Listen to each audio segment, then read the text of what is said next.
Good morning, Pulsechians and Hexicans unite. You're watching the DeFi Crypto Alliance show where we're doing our best to bridge the gap between our fellow entrepreneur friends and the best damn crypto community around you guys, PulseChain. This is the loudest megaphone in PulseChain land, and today is your show. We're going to do an open mic show today. It is Friday. Good Friday. Happy Good Friday to everybody. Happy Easter. Happy holiday. I hope all you guys are out there touching some grass, spending some time with family this weekend. Walk away from crypto Twitter. Walk away from the FUD. Walk away from the FOMO, whatever state that the market is in. Walk away from it and hang out with your loved ones and hang out with friends and do dinners and lunches and, go out to the park or go camping, whatever it is that you enjoy, go do it because this is the time to do it. So it's good to disconnect, and the holidays give us a reason to do so. So it doesn't matter if you believe in Easter or not, or if you're religious, it doesn't matter. You should still be carving out time for yourself, your loved ones, your family, your friends, and just getting yourself in a good mental framework to handle the volatility of this crazy asset class that we're in called cryptocurrency.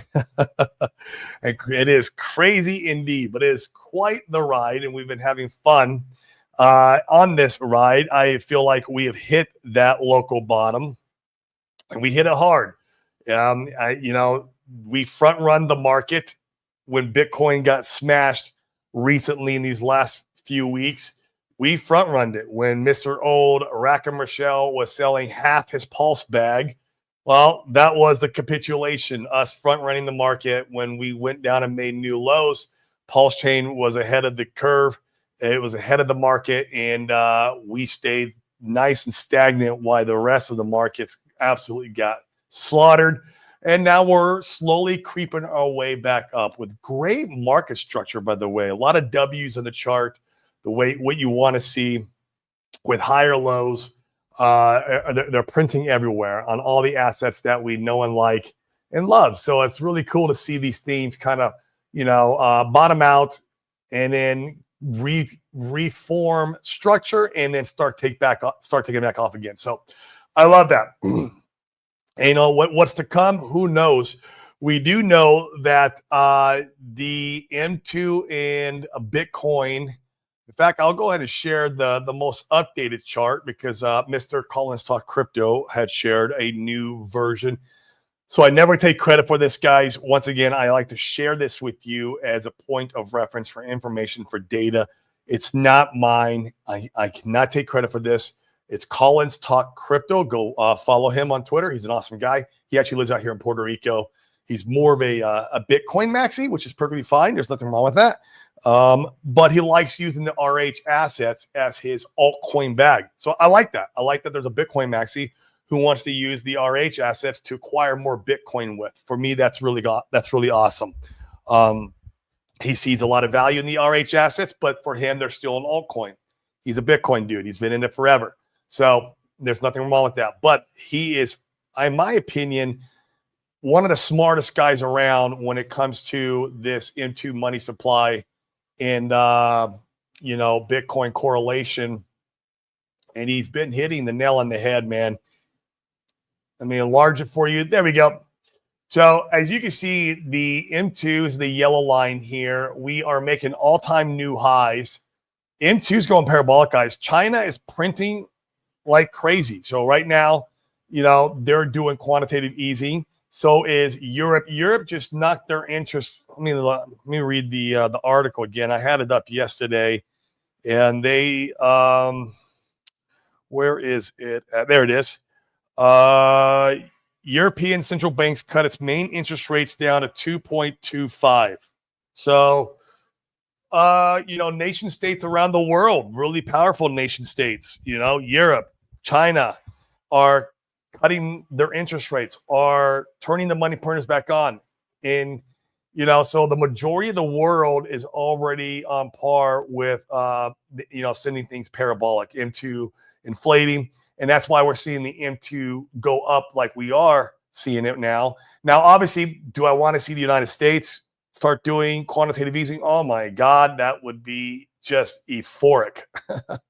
And that's exactly what it might be, is the euphoric time of the cycle when the United States turns on their money printers, meaning the last blow off banana zone that we see in the cycle is probably when the United States turns their money printer on, or they'll turn it on shortly before that that banana zone.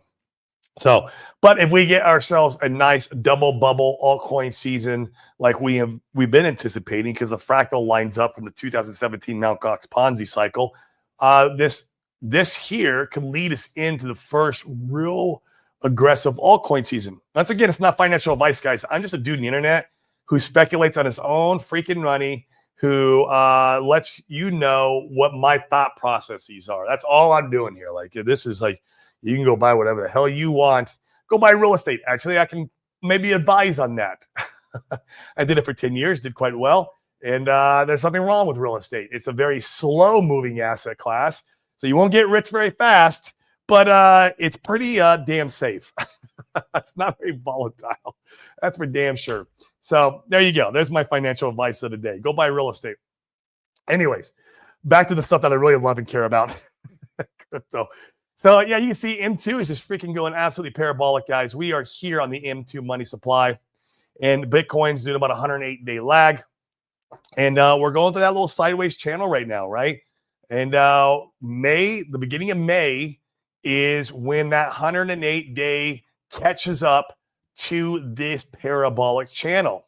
So it'll be very fascinating to see what happens here at the end of this month, beginning of May. But I mean, if you look at the charts, guys, everything is spelling out that this narrative or story or whatever you want to call it is true. Everything is telling us that it's working out the way we want it to, versus this global M2 and BTC correlation on the fractal. So I don't know. It's looking really, really promising. So I just wanted to show you guys that. That was put out by Collins yesterday. Once again, I don't take credit for that whatsoever. So please do not go around saying, hey, Corey is the one who created it. No. That is not me.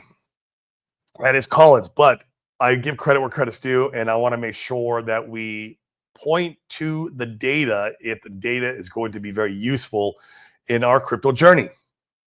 So speaking of more data, let's go ahead and look at the secret chart, see what that's doing.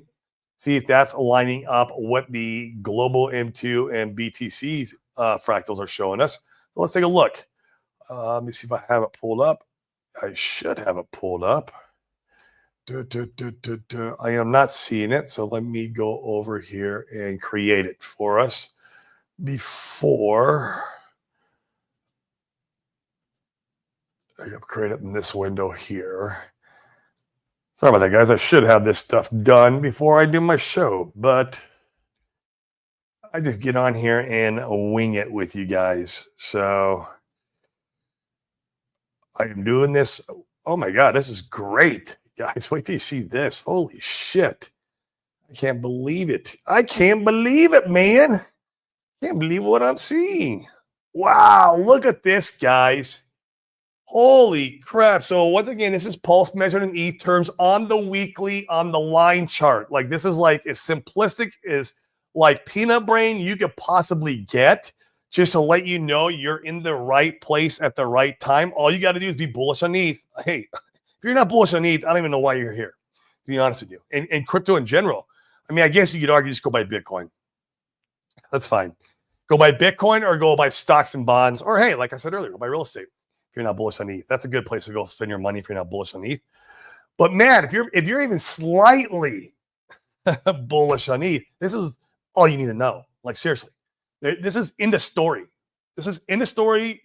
Shut everyone up. If they start fighting, just give them the secret chart. Like, literally, like, this is awesome. I mean, this here, this capitulation, this spring event, I think this is the spring. If you look at Wyckoff accumulation, fractals or the pattern, the Wyckoff accumulation pattern, that looks like the spring. Look, and we bounced right back up into that trend line that I was talking about a couple days ago that I was wondering if we'd hit again. I mean, almost immediately, I thought for sure, guys, we were going to make some support down here on top of the zone of the SEC FUD channel. That's literally what this is. This is your SEC FUD channel. Oh, I can't talk today. Jeez. SEC FUD channel. There we go. That's what this zone is. And you can see, man, it goes all the way back from, May of last year, right? Of 2024. So a year ago. And man, this is amazing. So like we got pushed down here because of PDI FUD. More so, I think, market manipulation and big whales capitulating, a distribution of, legacy wealth amongst whales to sharks, down the dolphins, down the even squids, happened during this time. I was able to pick up a nice most bag during this time. That's when I got my most. And so I was able to at least capitalize somewhat on this opportunity. But had you been sitting on the sidelines, it'd been a great time to get a bag. And especially if you were in ETH. If you were in ETH, like this is like the lowest it's ever been in ETH terms. And this could have been your one shot to glory. If you had been a big bag of ETH, you could have swapped it right in. So I mean, this is amazing, guys. I can't believe we recovered. We freaking recovered the entire PDI and Rackham move. Like, guys, I don't know, man. Like, how are you not bullish on this? Like, how are people still fudding this shit? I don't know. And we're still not in any kind of banana zone. Yeah, are we getting close to banana zone? Yeah, probably. Into and BTC fractals are showing us it is. But like, holy shit, this is fucking awesome. I can't believe this. Like, and everyone thought the world was ending, and PulseChain was dead and over. No, guys, this was your spring. That was your opportunity zone to go tell grandma to put in her 401k. Shit. Oh, man. Oh, man. Oh, man. I tell you, man, I'm feeling good today. This is awesome. It is the weekend. I got a good pump at the gym. Feeling good. Took my bioregulators before I started my show. Well, let's check in with the chat and see how you guys are doing. I'm going to drop the link if you guys want to come in and say hi, talk about anything you want, talk about anything health, wealth, cryptocurrency, of course. That's usually what we talk about on the air. And even mindset stuff. I love it, man. I love all of it. So I'll drop it here in a second once I hit all the chat. And then feel free to come up. What's up, my man? The myth, the man, the legend. What up, Crypto7? Guys, smash some sevens in the chat for this legend. Guys, please deploy the like on the entry for the loudest megaphone in PulseChain. That's right. Let's go. Crypto7 is the one who actually gave me the title, the loudest megaphone in PulseChain land. So he is a friend of the channel, and I'm a friend of his channel. So guys, go watch. He's always got a lot of alpha. Although I haven't been on in the last couple of days.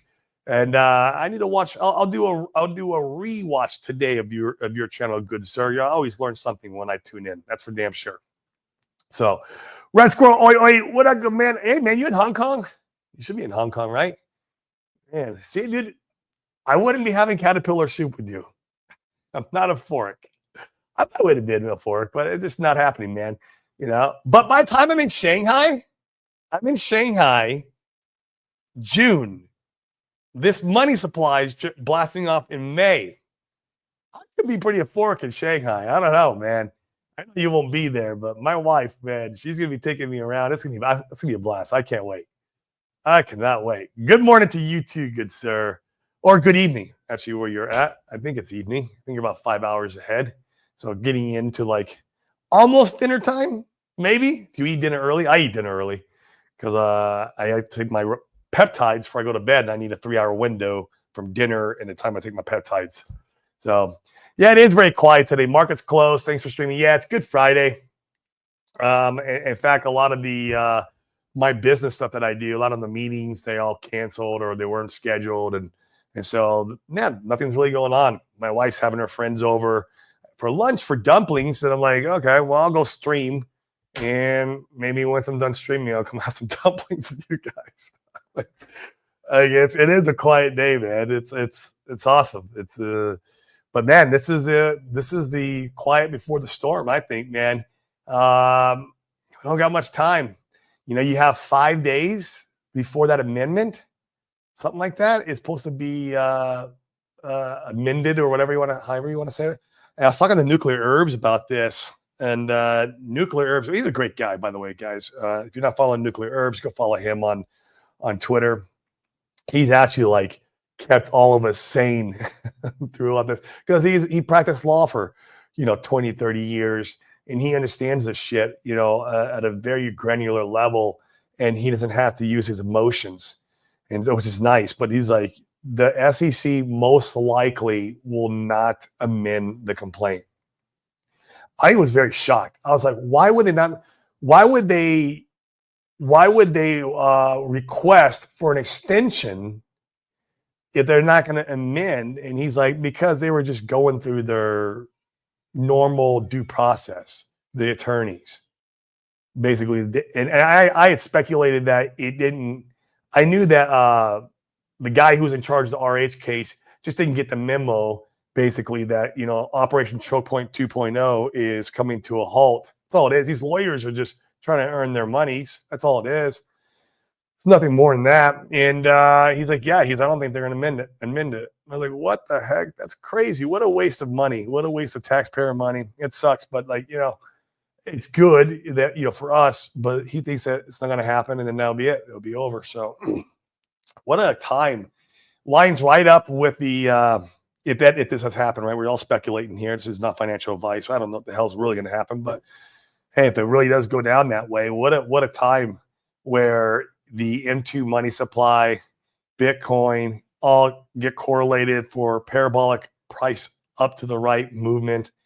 RH court case completely gone out of our hair. Interpool FUD. I know from rumors through the grapevine that the attorneys who are working on the SEC stuff is also working on the Interpool stuff.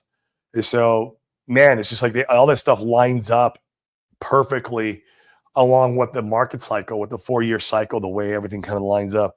That's, again, guys, we're just in a movie. The script's already been written, and it's up to you to play your part if you want to play your part and if you want that legacy wealth and go down to Monaco to hang out Crypto 7, or you can come out to Puerto Rico if you want, although I won't be here more than one more year. I'll be here middle of next year, and I think we're going to be going back to the U.S. Excuse me, guys. There we go. But I'm not sure yet what we'll be doing. But yeah, it's an awfully quiet day. Moonlight, what up, bro, man? Good morning, Hexicans. Good morning to you, good sir. Thank you for showing up. Some of his last 2 videos have less than 2K views. People are finally giving up on Cancer's PDI number. Yeah, I mean, it's just I stopped watching. I got tired of hearing it. Right? You only hear so much content about one coin. If he starts talking about blue chips again, or the RH assets, or anything else, really, he can talk about Tengang coins. I don't care. I'll just watch this content again. I just, I don't hold any PDI. So why am I gonna? Every freaking video is titled with something PDI in it. I love the guy. I still do. I still love the guy, but I'm not gonna watch. I don't own that coin, and I don't want to own the coin. I put it in fucking Hex. I'm gonna leave it in Hex, man. I like my Hex bag. Good morning, Moonlight. Yes. Johnny Utah, what's up? Hey, man, most important week of the year. This week coming up. Is it because of Easter? I think it's because of Easter. That's what I think, man. Today's Good Friday. If you're a religious person, this is a very important weekend. NJ Dub, hat and glasses seems more warranted for a time where prices are high. Man, they're always warranted, bro. That's just who I am. When the prices are high and we're getting green candles, you guys get bubbles. So if you notice, you haven't seen bubbles and you haven't seen the rocket ship.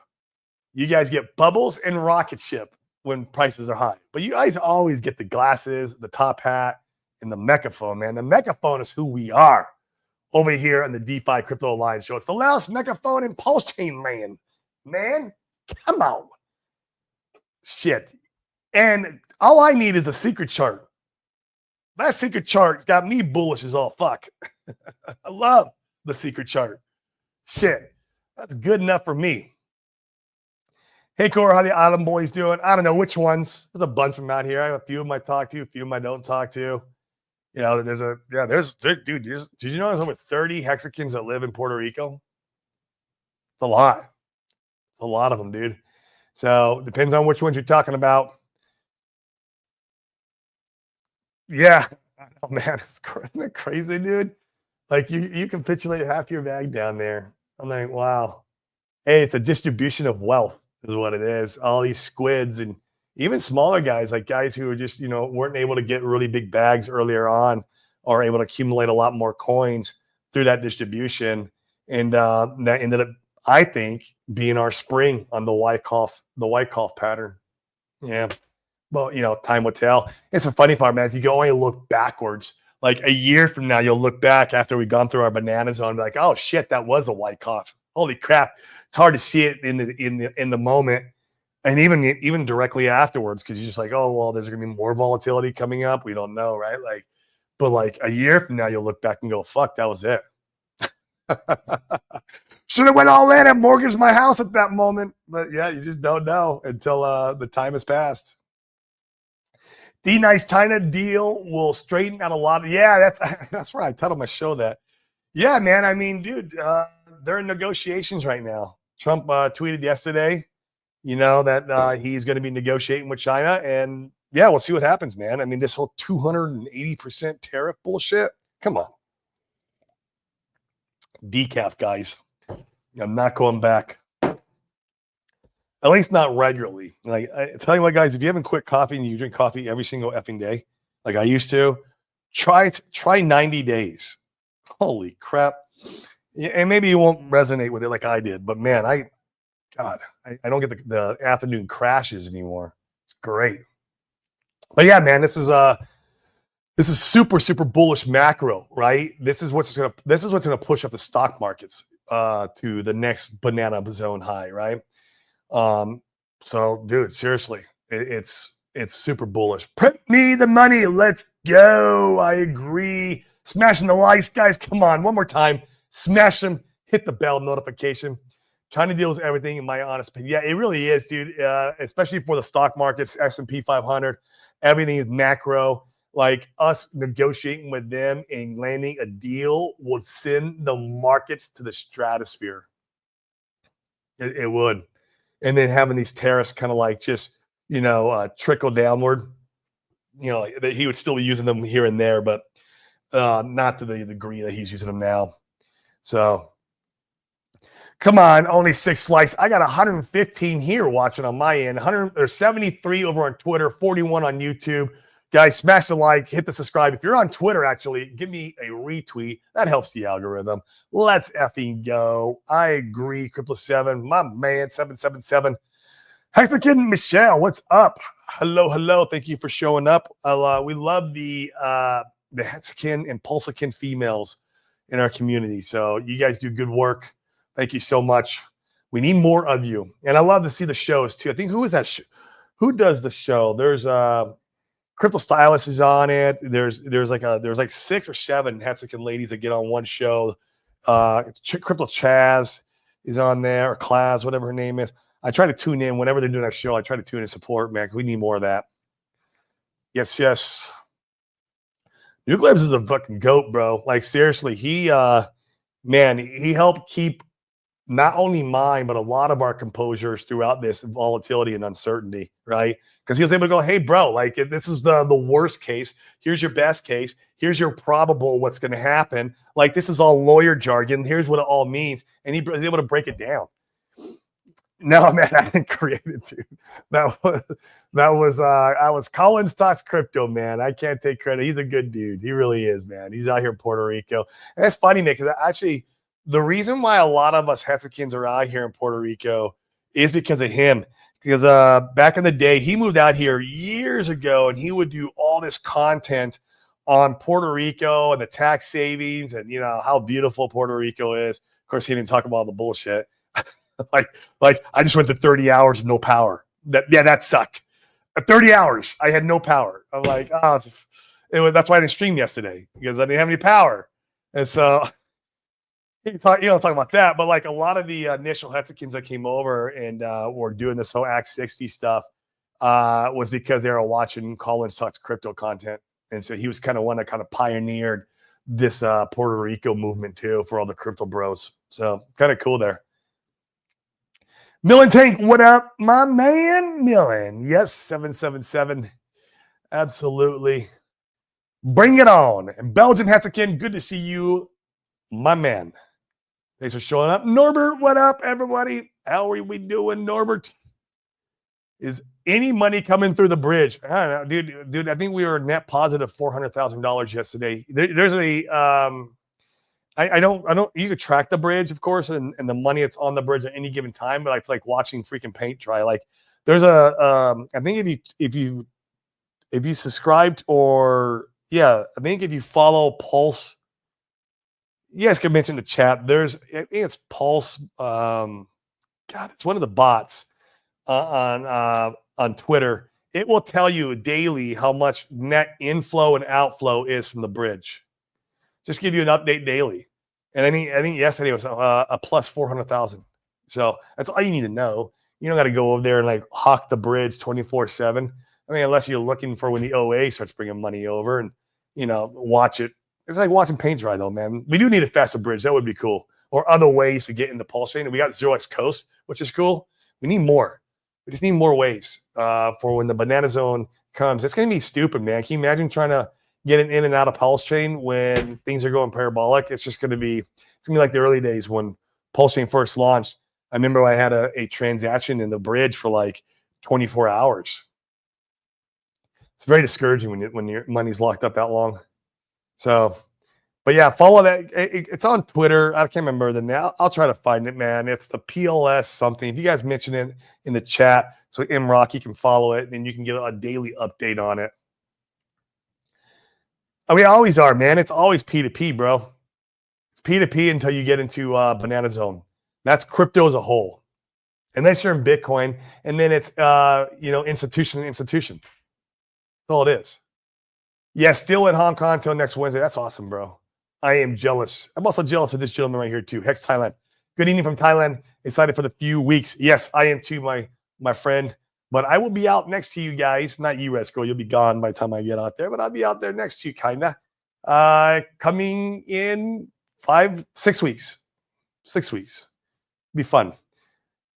Yeah, I don't know, man. I mean, I don't know, dude. I don't know if he's on drugs, dude. The guy works out. He's obviously very fit, very healthy, eats good food. I don't know if he's on drugs, man. He's a crypto bro, man. he's a serious crypto bro, dude. So I don't know, man, if that's yeah. Good day, all. Condor, what's up, my man? How are we doing? Yeah, he is nuts, dude. I agree. I love the guy, though, dude. I seriously do. And I hope he will come back around.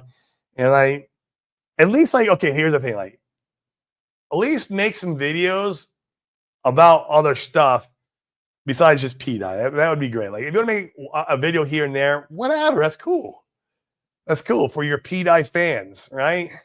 But, there's a lot of us who are not P-Dye fans. So, I don't know. Make some videos in a non-P-Dye. Shit. Most. I'm the mostest with the mostest. I'm really not, but I just love how that sounds. PulseChain, the trailer part. I love that part, though, dude. I am trailer trash, man. I grew up trailer trash. And I became very successful from my trailer. So I relate. Yeah, they have a job in here in a minute, man. I'm just going through all the chat, dude. It's never boring, always something, some drama or whatnot. It is, dude. It's a freaking comedy show sometimes when it's boring as all hell. Oh man. But hey, that's a good we have sign of vibrant life over here. Nah, I'm cool, man. Cryptoland. Dude, I just here, I talked about this yesterday. Well, day before yesterday. Yesterday I had no power. You have, okay, I can go to P-Dye and make 100 to 1,000x. Who knows? Whatever it is to a fucking dollar. I don't know what it is for me. Like, what decimal 0.00030 zeros. What? Or you can go into hex and make like a solid 20x. Like, and for me, my money, not financial advice, it's like a guaranteed 20x. Do I take the guaranteed 20x or do I take the 5% chance that I make 100x? 95% chance that I'm wrecked. I think the guarantee, dude. I take the fucking guarantee all day. I have gone the other way too many times in the last couple of years, and I've gotten wrecked too many times. Yeah. I'm here for the tech, and I am here for the gains, Fast Abdul. This is, yeah, there we go. If we had a solid centralized exchange that was on and off ramp, holy fuck, there's your retail. Boom. Retail in, retail out. That's how they all get into Ethereum anyways. And Solana and Phantom and Alsonic and AVAX. They all go through like Coinbase, Kraken. That's how they do it. That's what we need. Yeah, thanks, Fast Abdul. It's a good point. Ugh, the turtles. What? Red Squirrel, you're eating turtles now? Fuck, man. Get you out of Hong Kong, man. By the way, no one posted that bot, but PulseChain bridge is stuck. Only flow is outwards. Now it's, dude, it is $400,000 net positive inward, dude. Seriously. That's why price is up. Honorable Sir Fast. Good day. Good day. Yeah, someone post that if you have it. Let me see if I can find it real quick for you, Rocky. Let's see, man. It's on Twitter, dude. Like, I don't know. I just see that shit every day. Pulse bot or something like that. It also tells you like when there's big buys and sells. Pulse. I don't know. It also says like someone has got it in the chat. Come on. Someone post it. But it gives you like every single day, dude, like a positive and a negative of the bridge. In the last 2 or 3 days, it's been positive. Maybe in 4 days, it's been positive, net positive. So you'll see both ends too. It shows you like how much is going out, how much is coming in. And so I gotta fucking find it though. If you DM me on Twitter, dude, I'll literally will send it to you. But I don't want to go through right now while I'm streaming. Lucky Luke, what up? Hey guys, how are we doing? Saving up for all the protocols, you rockers. What's up, Condor? Close mic today, a little bit, dude. I'm gonna drop it. Dude. I'm not done positioning all, but so happy and feeling so lucky to have on board this last year, dude. Because I did a DCA 2 weeks ago, dude. I topped up my most bag quite significantly. So, yeah. Well, Rackham that was like 3 weeks ago, bro. You got your time, your times. We've had net positive, at least net positive, or where it's been like zeroed out for like 2 weeks now, or a week and a half to 2 weeks. And the last week, it's been net positive. So guaranteed. And yesterday was a bonus of 400,000 or net positive 400,000. So, okay, cool, man. I am going to invite the StreamYard link. Come on. Norbert, if you're still in the chat, feel free to come up. I just kind of wanted to go through the chat, hit everybody before I got into talking, because once you guys come up, then it's hard to hit the chat again. So, and while we're waiting, we got 144 of you guys watching. Once again, 180 of you guys on Twitter. Give me a retweet. If you really want to help the algorithm, literally come over to YouTube, hit the subscribe button, smash the like, and come on in. And you can say hi if you want to, like Norbert here. What up, bro, man? How you doing? What's going on, man? Where you driving to? The gym? Yeah, I'm going to the gym, All right, cool, man. I hit the gym earlier today. That's awesome. Yeah, that's the best thing to do early in the morning or before lunch. Agreed. I hit it first thing because then I feel euphoric all day long. Like my body just feels great all through, all the way to like dinner time. So that's why I love it. Uh-oh, you froze. Are you still there, Norbert? Yeah. Sorry, it was some stupid scam call coming through. Oh, okay. So what else is going on with you, man? Yeah, all good.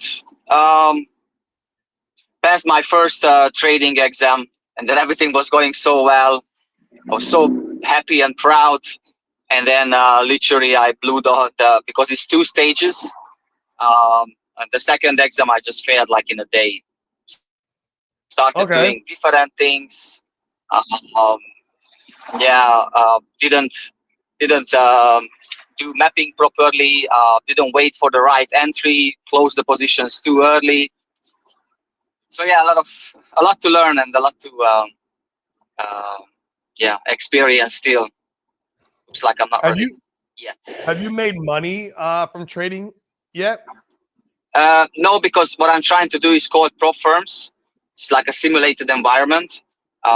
So these exams, you know, like you just do, you show them that you can do it, and then once you prove that you can do it, then you get allocation to the certain account which you're trying to reach, and then you use that money, and the split is 80-20 or 90-10, whatever money you make, and the payout is every 2 weeks. But yeah, you can make money with it, but I haven't, because you need to pass the exam first, and then you know you can start generating income. But I haven't been able to do that yet. All right. Yeah, I've got no interest in learning the trade myself, man. That is another full-time job if you want it to be. It can be very intense. Yeah, I know. It's just, you know, like I'm so behind with, you know, wealth creation and all these things. I thought that crypto is gonna fly sooner, but looks like I'm still an employee. So and you know, to, like I said last time, you know, to get out of this circle, you need a significant amount of money, or you need like building connections. And I don't really like to deal with people, to be honest with you. Yeah, so I pick trading. It's that you and the chart, and that's it, you know. And Yeah, that's it. You can generate And money. the market. The only thing is, you know, it's stressful. But if you learn the basics and you shape yourself to become a better man, then trading is like anything else. It becomes like driving. You know, you go from one place to another. You know where to enter. You know where to exit. Yep. If you deal with your demons, like your greed, your fear, your impatience, then everything just becomes normal and natural, and then it's gonna be like anything else. You sell another car, you make another contract with someone, you know, it's whatever, you know, it's like any other profession on As earth. long as you can do it without emotion. Yeah, that is the key. That is the key. Yeah. Because when I do when I follow my rules, and you know, I do the charting, and I'm like, okay, there we are, and I wait for the moment to happen, which I learned, you know, that what sort of formation I'm after, then every time works. As soon as, like, you know, you are like, oh, I think it's the word I think in trading is a non-existent thing. You don't think, you know, like no one gives a fuck what you think. I'm sorry, no one gives a damn what you think, or you know, like you're just a little guy with a few £1,000 in your $1,000 on your account, you know, like nothing else. Yeah. But yeah, it looks like Bitcoin is trying to recover, and it made some. Hanging out, man. Yeah, it's trying to push through that last you know, resistance multiple times. I think it's going to push through here at the end of the month. The end of the month is when I think Bitcoin breaks and goes and breaks the all-time new high too. It will continue going. Maybe, who knows? Once again, not financial advice, but it can hit 120, 150, you know, on this next parabolic movement up. And who knows? By the end of the cycle, maybe we can break 200. I would love to see that. I don't know if it will happen, but man, that would be just an absolute game on for all altcoins if we were able to do that. But it's right now, it's just kind of hanging out, waiting for the M2 to catch up, because that money hasn't made it into the overall economy yet. So all that money's being printed, pushed into the M2. M2 is going parabolic. It needs to trickle down. Who's the direct effect of the M2 printing? Well, it's, you know, the centralized banks, right? And the big entities, you know, the overarching governments that are close to the money printers, these guys who are the first to take advantage of money printing of the world. And then from there, then the money gets pushed down into the economy and mixed into risk on assets like Bitcoin. And that's why there's that 108-day lag on the fractals, is because of that movement. It takes time for the money to flow. And that's why it's a moving target too. So one day it's right now it's a 108-day lag, and then like maybe a few months from now it's only an 80-day lag, or maybe it's only a 90-day lag, or maybe it's a 120-day lag, right? It's a moving target because it's not perfect. Or maybe is that's one way of looking at it. But like I said, since I've been doing trading, I have an overall view on things, and I experience them on a daily basis. Remember, I told you last time that the Dow Jones moved 3,000 points in a day, which I never seen before.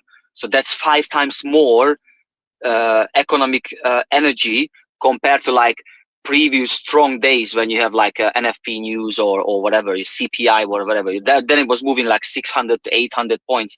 Now it's moving, around not every day, but many days it moved like last time 3,200 points, which is like significant amount of money you need in order to move those things. So that's one way of looking at it, what you're saying. But what I'm seeing and experiencing, probably maybe I'm wrong, that is the narrative. It's always people are like, they talk about something. I watched a video of a guy from the Middle East, or I think it was a Turkish guy, as far as maybe I'm wrong, but somewhere from that region. And he said he's been talking to his close circles about gold, but it was around $2,000. He was like, guys, you need to buy gold. You need to buy gold. And I was like, why would I want to buy gold? I don't want to buy gold. Look at it now. It moves over. How much was moving the other day? Over 100 points in one day, man. In one day. That's a lot of buy pressure. I never seen that before. Again, I've seen like 30, 40. If it was doing 50, it was like, oh my God, 50 points. Now it's like 100 and something in one day. And now the guy's saying when he flies back home, the people who used to say, I don't want anything to do with gold, now they're telling him, oh, how much gold do you have, man? You need to buy more gold, like just make sure that you have some gold. Right, FOMO setting in. So in my opinion, there is a lot of money out there. That what you're saying, it would significantly help us for sure. But that money, that printed money, it's normally like when they print it, they give out this like some sort of government support to people who's got the real big money. They don't need any government printout. They have their wealth already. They're building it as we speak. They give it out to businesses too. It makes its way into the businesses of the world, right? Like to help small mom and pop businesses, stuff like that. It goes into like home ownership. People are like, I remember when the last time money printing was going on, they had this here in the US, dude. They had this fucking grant where you got I think it was $25,000. If you were a first-time home buyer, you got 25 grand that you did not have to pay back as your down payment. And it was part of the money printing, dude. So they find things like that to like inject it into the economy. Like, and it's like, if you're starting your first business and you have to, there's grants for that. They find very creative ways to get it, not just like a stimulus check. I mean, that too, stimulus checks too. When COVID happened, they had the stimulus checks, and we saw what happened. We saw Banana Zone after the stimulus checks, because you give a population of like millions of people each, $2,000 or $3,000 each. Well, they go buy stupid shit with it. It's like, that's. I'm glad that you brought that point up, actually, because it makes a lot of sense. And then it also it brings back to my point from last time. When it comes, let's say these days, a lot of people are struggling with living expenses, and then things getting harder, things become more expensive. The value of that's why gold is going up, because the value of the dollar is weakening. Like in the UK, you could buy a very nice pair of Nike shoes before for like £100. Now you need 200 pounds to buy a very nice Nike shoes. Double. So it's double, so it's like half the value what it was like 2, 3, 4 years ago, 5 years ago. I don't remember exactly when it was like around that price, but let's say I don't buy Nikes that often. But last time I did, and it was freaking 200 pounds. I'm like, what, for one pair of shoes? But a lot. Yeah, that's a lot. I know I bought it on discount. I never pay full price for anything. But yeah, and so my point is that the people, when you get the money, yeah, you have different categories. So you're talking about these businesses, yeah, who like getting the support, and then they can like, okay, I get a bit more. Okay, what we're gonna use that money for? Then you have the big investors. They're not that bothered. They more strategic decisions, and also like, okay, let's allocate here, and then we sort things out. Then you have like so the top. Then you have the good business owners. Then you have small business owners, which pretty much like yourself, for example, like on a decent level, but you don't have a company with hundreds of people. Yeah. No, Then I want like, one. Then you have the well-paid people who earn, let's say, between 50,000 to 200,000 a year. Yeah, that's another category. Then you have me, who below 50,000, and then you have the remaining who lives on benefits and drug addicts and whatever, or idiots. Yeah.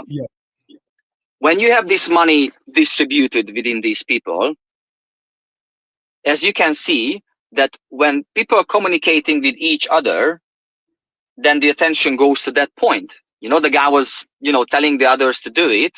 Then some of them listened as the time was passing by, and more people were buying gold. More and more people are putting money in the stock market because they look back on like a daily, monthly chart, and it was like keep going up, So then they do that. Our thing as a cryptocurrency, as a investment, or like category, let's say, is very at the early stage. Is quite beginning stage, to be honest with you. I know we have the codes, I know we have bitcoins, but still. And going back to my point last time, I never said that the Viking, the naked Viking. The naked Viking has appeared. This money somehow has to find its way to crypto, yeah. And the reason why I was mentioning to you last time that website idea, which I said I don't want anyone to create a website with dancing monkeys on it. I was talking about a fully functional, high quality, extremely seamless, which created extremely seamless user experience. When you look at the total crypto, what is going on the crypto world, what makes PulseChain different compared to any other crypto? The people like you, like Fast Abdul. I don't see that many Solana open mic nights. I don't see, like Phantom conferences. Sonic, but yeah. Sonic or whatever. What makes us unique, man, that the individuals who used Hex and PulseChain, they somehow people with higher standards, people who thirsty for knowledge, like people who just not like, oh yeah, let's buy another meme coin. I have within my friendship people who were throwing a lot of money on these Solana meme coins, man. And when their portfolio was going up, like, oh, they were sending around screenshots and shit like that. Now you don't hear from any of them, like none of them. And that's not a long-term sustainable option. And when we go back to like, why would anyone invest with you? Why would anyone buy a property from you? Why would anyone do anything to do with you? Because you prove it. You show that you are different. You show it that you care, that you show that you are genuine, that you have high standards. These are the kind of things what PulseChain should focus on. And we are already almost there, man. It's just a couple of little tweaks we need to become like a completely different crypto, which has a strong fundamentals and strong message and high standards, like values, like real human values, not just like, okay, come here and I put on some cool sunglasses, come here, I think you should buy this crypto. Not talking about you fast. Come here, I show you some crypto, you're gonna make a lot of money, but only if you sell it earlier than all the other fuckers behind you, and you have like a 2 weeks window. You know, I can't comprehend with that. I can't attach to that. You know, like, why would I do that? It's like ripping someone off. You're like, oh hey, I give you a car. Come buy a car from you. Oh, okay, I have the money. You come there, and then I give you a car without wheels, or I give you 4 wheels. Would you do a business again with that person, or would you be interested in making connections within that sort of meme token kind of shitty, meaningless, no values kind of community? No, you wouldn't. So when we go back to the society part of it, when this money comes in, or whatever money he has right now, it's going to find its way to that each individual group of people who can resonate with. So these guys on Solana or whatever chain they want to do, and they do certain things, they do it because it's that type of personality they are. That's who they are, you know, like, oh yeah, let's make some money quickly, then I'm out of here. Then I'm going to buy 4 nice alloy wheels for my car or whatever. But here the PulseChain, in my opinion, is filled with proper, genuine people who care, you know, like people who have got like some clear thinking and stuff like that. Correct me if I'm wrong, but this is how I see the, and if we can achieve that. How clear my thinking is sometimes. What's that? I don't know how clear my thinking is sometimes. Yeah, I know. I mean, I'm a peanut brain, man. That's Abdul. Now he does some big thinking. He's got the big brain. He's here for the tech. That's right. We're working on the tech today. I've had like 3 meetings with 3 dev teams this week. Oh shit! Let's go. The tech is coming. So I just made an announcement about Bribery today. We're on the final details. I almost forgot about Bribery, dude. It's been that long. Yeah, well, if I stop talking about something, then people stop asking questions. So, you know, which is kind of handy for some things, but I need to shift my focus back a little bit to 2 Fucks and Bribery and, you know, bring that back up to speed, because there's actually quite a lot of work to do there.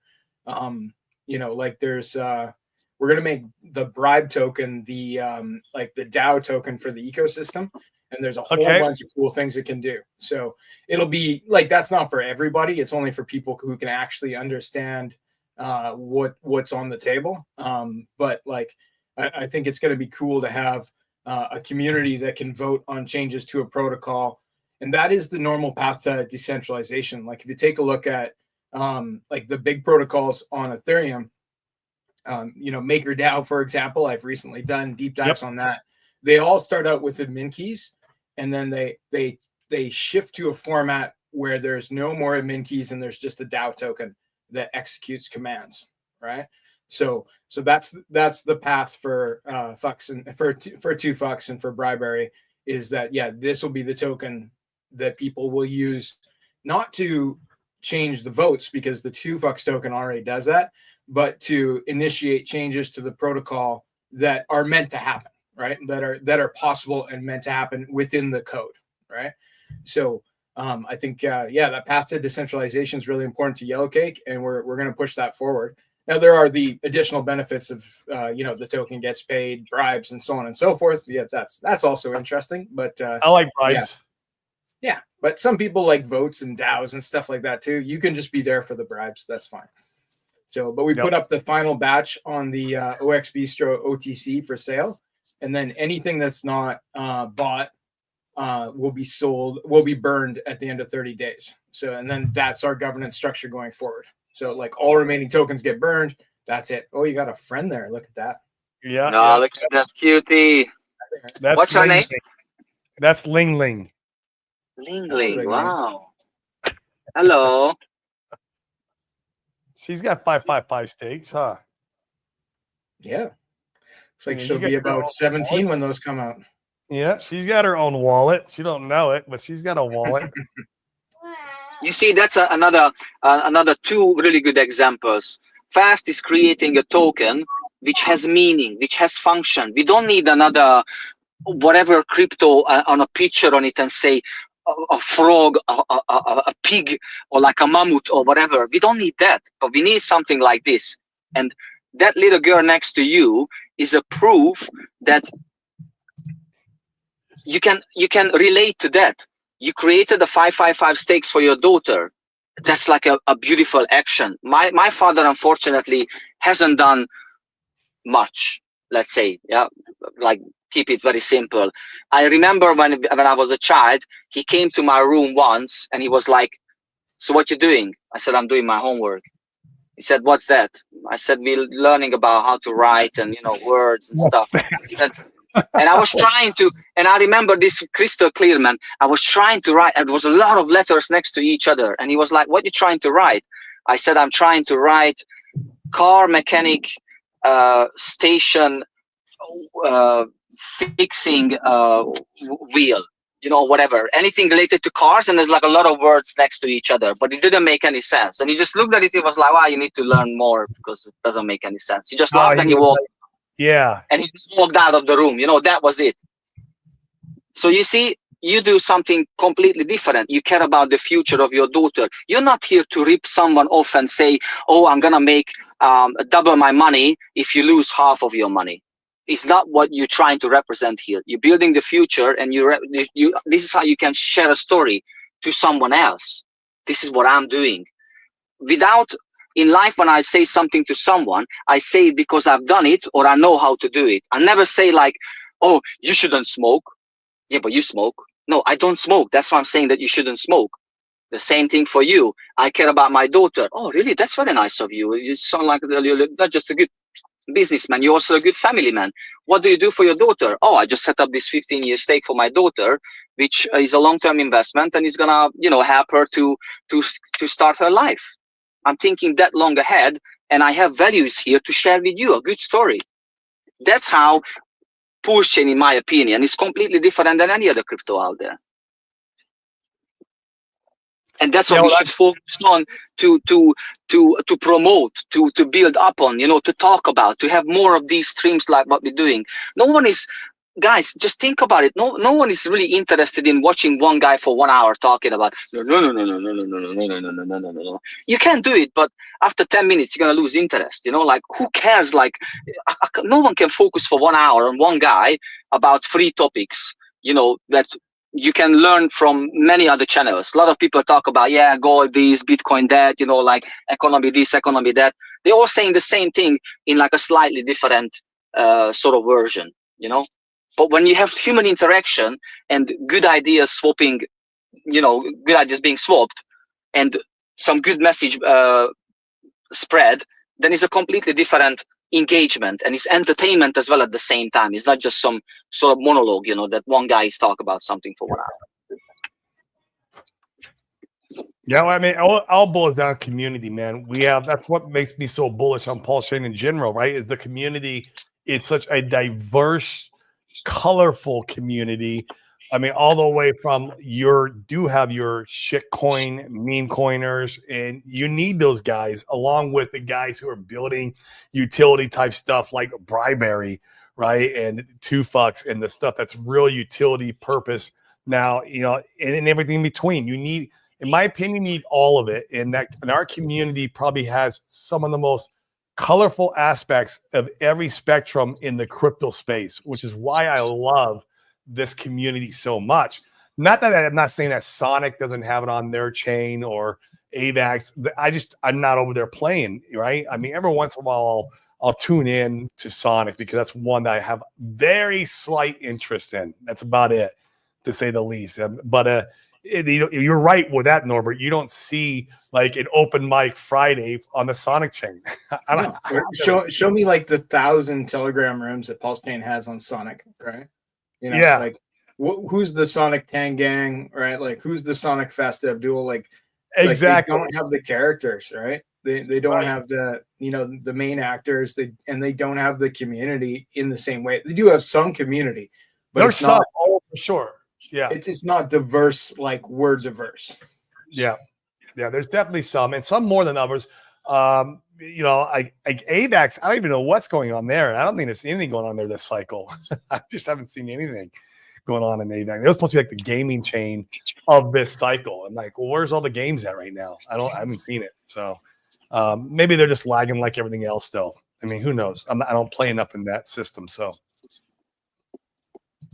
when's Bribery launching? Would you have an ETA for that? I would love to know that. Well, basically it's launched, to tell you the truth. Like it's live, it's available, but we need to tap some people on the shoulder. Yellow Cake's working on a user guide. All right, like there'll be Probably two why sides he's to not in use my it. chat. He's always in my chat, and he hasn't been in my chat for the last like maybe 2 weeks. Oh, he's in a forest somewhere. Oh, he's working, hiding from bears. So he'll be back next week, and then we'll have the user guide. There'll be like the bribe taker guide, which probably will be the guide that you want, and there'll be the bribe maker guide, right? So, but the bottom line is that the easy play is there's a pool that is 50-50 bribe and $2, and any $2 used to purchase bribe on the OX Bistro OTC in the past has been permanently locked and voted for that and votes for that pool. It's now the pool with the second most votes of all pools. So I believe it'll be pretty steady. Long-term play for me anyway. I think that's not a bad play. And you can just be in that pool. But you can also just, if you have $2 votes, those are the guys who can take the bribes, right? So it's two different mechanisms. So you can take the bribes, or you can just be in the pool that gets a percentage of the bribes in USDC and Pulse, as well as bonus $2 on top of it being a gauge farming pool already that's paying 50%, right? Yeah. That's sexy, man. I love it. Yeah. Well, no, I think it'll be fun to talk about. Yeah, get it launched, and then we'll have you come on and we'll do a full show on it. That would be great to showcase the protocol in its full glory. The governance things are going to blow your mind too. Like you'll be shocked at what can be done and what a community can accomplish with a governance protocol. The things that can be improved upon with consensus, and how it can change the tokenomics and the playing field. It's actually going to be pretty big, but I don't want to get into it too much yet. That's awesome. And that's another good point, which is, again, helps with adoption, because the people who are investing in gold or stock market, they're not going there with the possibility that, oh, come here, invest in these things, and you might lose 90% of your money within a week, within a month, within 6 months. They don't do that, because they know that is not the common goal for majority of the investors who are in that group. You know, like when we create something like fast do, for example, you know, then we replicate the stock market. We replicate a strong asset like gold, because we can build up on it. It's gonna be sustainable. It's not gonna be like, oh, I grab some and then I run. I grab some and I run. You know, it's not like that, because it can sustain itself. You might grab some today, and then you might give back some tomorrow, but it's more like a linear sort of thing, and the risk is not as severe as in crypto. I know, I understand that, you know, like, big risk, big gains, but at the same time is not really it's not ideal, you know, like it's just not sustainable and not ideal, because I talk to many people and they're like, oh, you know what, I want nothing to do with crypto. I tried once, I burned myself. It's all about this people stealing money from you left, right, and center, scamming you, breaking your account, taking your money. Many guys I started, you know, building connections with, they believe in three things: gold, antiques, watches, and land and properties. You know, these are the things they believe in, and they say, I don't want to touch anything else. You can tell me that your crypto can do 20x in 1 week. I couldn't care less. I'm not here for that. You know, I'm here for something which is sustainable. It has a good, strong fundamentals, and I can relate to those people. So I can build connections, swapping watches from another guy, going on a property tour with another guy, you know, or whatever. But I cannot relate to someone who's like, oh yeah, come and, you know, I take your money and then I make some money and you lose some money. Like, who would do business, or who would try to connect to that person? I wouldn't like to connect that person, to be honest. Yeah, lots of Ponzi schemes out there.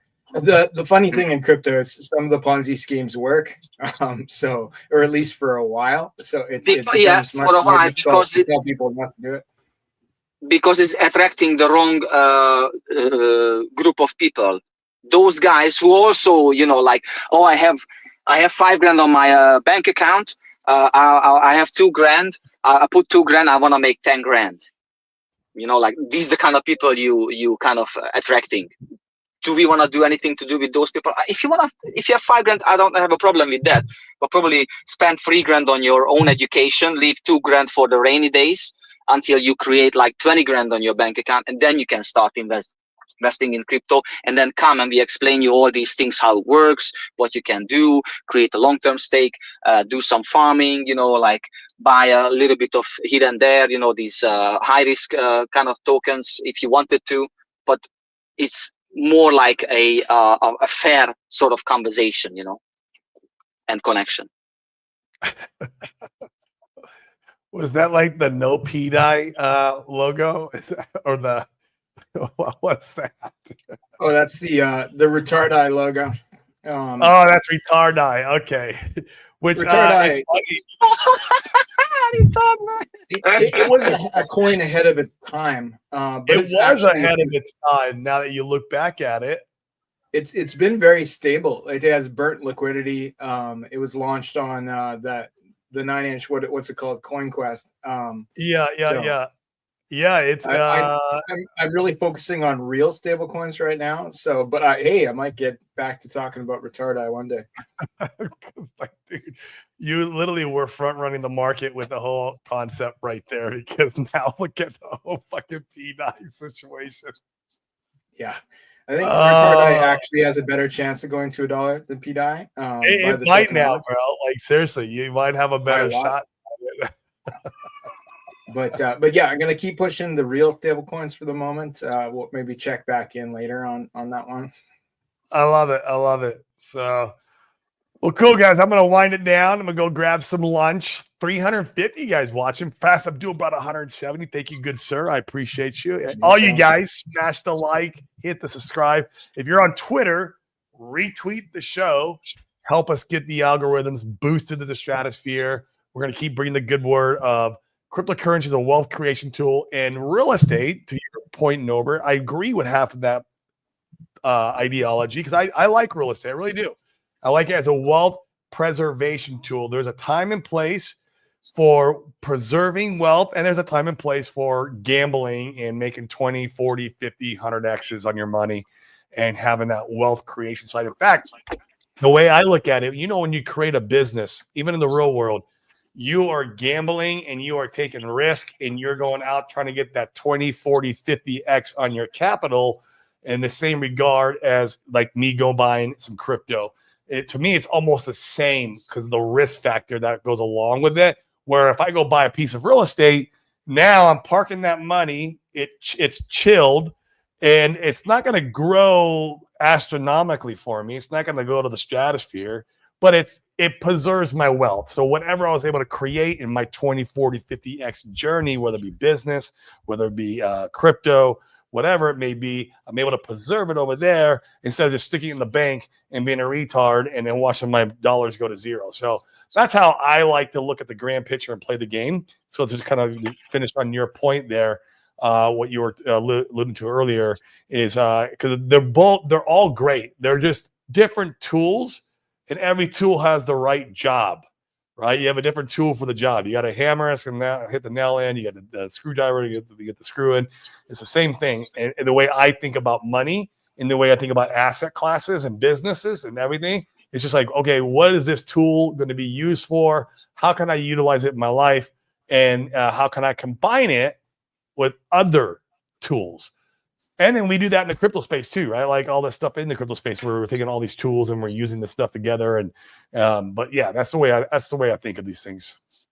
But when you make any of these connections with any of the people from any of the fields, you can not say one thing, that the other person is significantly worse off than before.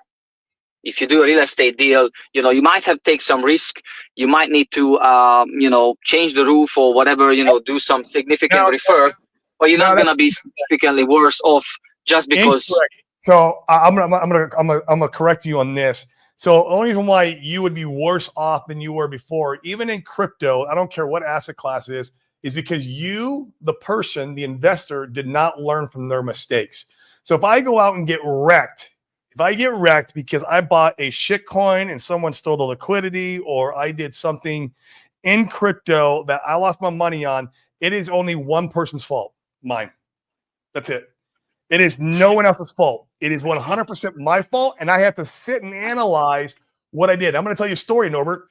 On my third real estate deal, this is a true story, I lost $250,000. I lost my life savings. I lost my 401k money from the casino. I used to be a blackjack dealer back in the day. I lost all my casino money that I had saved up. My lifelong 401k that I had saved, gone. I fucked up. I didn't blame the contractor. The contractors who robbed me. The contractor robbed me. But I don't blame the contractor. I blame me. I'm the one who fucked up. I have to sit down and analyze and go, what did I do wrong? And how can I keep that from happening in the future? You have to do the exact same thing in crypto. Where did I fuck up? Yeah, that guy came in and stole my shit. But how did I let him in to steal my shit? He was throwing this come on in. I did a move. I made a step somewhere where I fucked up. So it's all about taking responsibility for your own actions. I don't care what asset class it is, dude. There's out there guys getting you. I got fucked in real estate for 250 grand. Had I walked away and called it a scam, I would not be where I'm at now. I didn't walk away and call it a scam. I hired mentors. I joined masterminds. I kept pushing forward. I was like, I knew I'm stubborn. I'm like, the only way I'm gonna get my fucking money back is I keep pushing forward. Like if I just lay down and die, then that means I'll still be a blackjack dealer right now. I'd still be doing the same thing I've been doing for, I didn't do that. I kept pushing forward. So I don't matter. Your example is probably around 5% of all the real estate deals which happens. We can't say the same thing about crypto. It's more like 95% is, but risk versus scam or high risk, or and then 5% is works. So it's the other way around. It's a lot harder to get rich in real estate. It's a lot easier to get me rich in crypto. So my risk versus reward is greater. I have way more reward in crypto, but my risk is way higher. So I need to learn how to navigate the risk threshold, the landmines better, because I have more opportunity to get wrecked.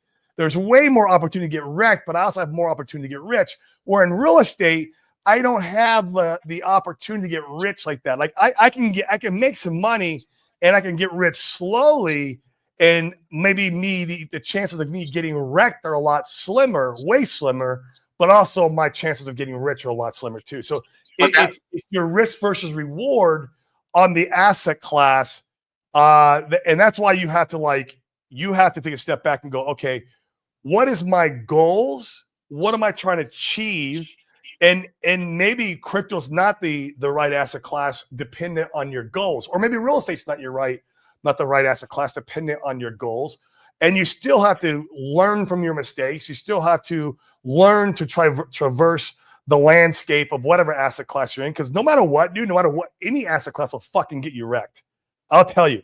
I know what I'm trying all day long. It spits them out. They go bankrupt. They end up going back to their jobs. I saw so many entrepreneurs get washed up in real estate where I didn't, because I kept pushing forward and I was very stubborn. And because I know how to learn from my mistakes too. So in crypto right now is the ratio is the wrong way around, because in crypto, the way I see it, 5 people makes money and 995 people lose money. On the property market, probably 900 people makes money and 100 people lose money. You know what I mean? That's the problem with crypto. No one wants to come close to it because this is how it is right now. Yep, 5% is going to get extremely wealthy, and the other 995, whatever your numbers were, pays the bills. Yeah, those people are. That's true for traders. I don't think that's true for like hodlers or. Mister, I've been holding my crypto for like 4 years, since I started. I haven't sold a single token. Yeah, it's my fault as well. I should have known better, whatever. But I was all about, like, oh yeah, ICOSA. Yeah, I know Hedron. Hex. Oh yeah, Richard. Oh, PulseChain. Oh yeah, whatever. Man, if I don't even want to open my portfolio because 95% of the money I put in is already gone. Like it's disappeared in the thin air. Oh, I'm never gonna get that. Looks same like I here. never get that money back. Same But here. the, And I the long fucking- term, like statistically, the long term for hodlers is better than the long term for traders. 95% of About traders 4 years is lose. quite a significant time, man. You know, like that's that Yeah, you can agree with I that. agree, right? But like, I think like on obviously some things are just going to be losers, period, right? But Yep. I think your RH assets and the things attached to them are probably going to be winners in the end, even though like I can't give you a timeline, and that's just my opinion. Probably I'm gonna have like gray hair, long beard, walking stick. If you have hair because of this, that's going to be a win, right? That would be a win. Now, I don't see any hair. No, I'm fine with this Jason Tretham look, man. I'm okay with it. My wife likes it, so. You know, and you should take a step back and go, okay, what lessons did I learn this cycle? Well, for me, like I did the same thing you did, Norbert. I put a lot of money in too early. That was a lesson learned. And that should have been only in Bitcoin. So like literally like when I'm in the next cycle and we're having this show again, like literally I'll be just in fucking Bitcoin for 3/4 of the cycle. And that's it. I won't be owning any altcoins. And that could be the trap next cycle though. We can't say that for sure. Yeah, Like alt it's repeated every time. Bitcoin's always been a store of value where it goes up 3 years and down for 1, and then altcoins go down for 3 and only up for 1. And that's always been that way. So if the cycle theory breaks, sure, I get it. But I don't think if Bitcoin breaks, everything breaks. And so you could safe harbor your assets a lot longer without less volatility in Bitcoin for longer. Now, if you look at the cycle theory, it says that 6 months before the Bitcoin halving, you should start picking some altcoins to get into it. In fact, that's what happened this cycle. 6 months prior to Bitcoin halving, everything started running, including the RH assets. RH assets ran too. And so it's just about studying the cycle. For me, the cycle theory and where we're at in the cycle and what I've learned for me is I got into all the altcoins way too early. That was my lesson. And so now I know.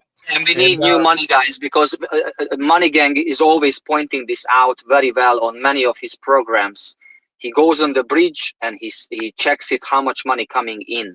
If we're not able to sort that out, if we're not able to promote it and advertise it and make it seamless and easy, the money to come to us, all it happens is a guy makes a lot of money on XYZ token and then he swaps it for something else. The other one has enough of this token, waited for too long, sees something potential, another one, swaps this one for that one. That's why PulseChain is not growing, man. It's just like we are some random little circle of people swapping tokens with each other like this. No, we need outside money, man. That's everything right now. Everything is P2P right now. That's called P2P. Everything is P2P right now, minus Bitcoin, because Bitcoin has institutional money. And that's another thing. I don't think that we're gonna see that Bitcoin is gonna go like down to the whatever, because Bitcoin proved itself already. What I see it right now, that we did like, okay, we went from 60K to the way I remember. I don't remember what was before, but what I remember, we went from 66K to 15K, and on 15K we went to let's say 100 and something K, and then we came down to around 70 something K, and now we are at 85K. So the way how I see it is like a steps, you know, going up, because people already know that Bitcoin proved itself. If I want to move my money in a larger chunk of money, all I need is like 10 Bitcoin. You know, it's like $500,000, you know, like or $1 million. If I have 10 Bitcoin, you know, I'm gonna just move it like this or that. Try to do the same thing with your 5-bedroom house. It's not gonna be that easy and simple. You have to sell it. You need lawyers and all sorts of problems. Bitcoin solve a problem. Make things. Since I have this Tesla, man, I started to understand what a good premium product is about, what a seamless experience is about. You know, like when things just work. You don't have to look for a charger, or the door doesn't open, or like the stereo could be better, or whatever. You know, everything just fucking works, and you know, like everything you touch is just nice. You know, so that's what we should aim for with crypto as well. Then we're gonna attract the right people, in my opinion. Yeah, but you're still in the zone where everything's P2P. Everything's P2P. Yeah, you can look at other chains, and they're we need more P, and that's it. More people with more P, and that's it. Bring the P. Bring the P. Bring it in a bottle. Bring it in a cup. Bring some I peace. think the real message here is moderation, right? Like if we were still DCAing our initial bag at this point, we'd probably be a lot happier than if we'd been all in at any point in time. You know, so it's like, you know, the FOMO is real, even for, you know, comparative pros, like, you know, like it's, you still feel the FOMO, the same emotions as everybody else. If you still had a proportionate amount in your bag now versus the amount that you put in 2 years ago, and you were still DCAing every week, every month, right? Like things would probably look a lot different. So now, but the people who were in 2 years ago and waited, like we're waiting for, you know, the top to happen, right? But nobody knows exactly when that is. So DCAing out is also the answer. Yep. Because all the people are like, I'm going to sell the exact top. Like, you're wrong. You're not going to sell the exact top. You're going to sell somewhere on the way up or somewhere on the way down. And when it's on the way up, you might change your DCA pattern because you're going to feel like it's never going to stop, right? So right now we're in like a middle phase where people are getting shaken out, and, you know, like really probably people should be DCAing, not financial advice. Because I think on the altcoins that, you know, the top is not in. It's just how I see it, and that that time is still coming based on previous markets that we've seen. I agree. So, but you see, the DCAing doesn't have that much. And then I shut up, Corey, because I know you want to go, you're hungry and whatever. But one final thought: I never like to force anything in life. If it happens and I do my best, it happens. I'm happy. If I do my best and doesn't happen, I don't want to be like, yeah, but put another 2,000 pounds this month or this year, put another 500 pounds next week, you know, like, fuck DCAing, man. It doesn't need to be like that bit hopeful thinking, oh, if I put another $500, then maybe I make a little bit of more money. No, it doesn't need to be like that, man. You sound a little emotional, Norbert. Money to come in. There's a lot of money out there. Like I said to Cody earlier, maybe if you could remove the emotion, you wouldn't feel this way. Have a plan, execute the plan, carry on. The problem is, Norbert, with a DCA plan, that's a tried and true plan that never fails. You're arguing against a plan that never fails. Like, that's how I'm able to accumulate the bags I have right now. So I've DCA'd all throughout this fucking bear. Like, did I want to? No. Did it suck? Yes. But did I do it? Yes. Like, I literally just put in a bunch of money into the most token 2 weeks ago. Like, I've been doing it consistently all through this bear. And that's why, like, now when we get 100x, I get it from the fucking bottom. I tell people all the time, your sack price is negated. It's gone. You had your opportunity. You had 2 years to get in here and buy the bottom, and you didn't buy the bottom. Well, then you've missed your opportunity, because I don't know what else to say. When it was 100x, it doesn't 100x from sack price, and 100x is from the fucking bottom. Whatever the bottom of the chart is, the very tippy bottom, that's the 100x.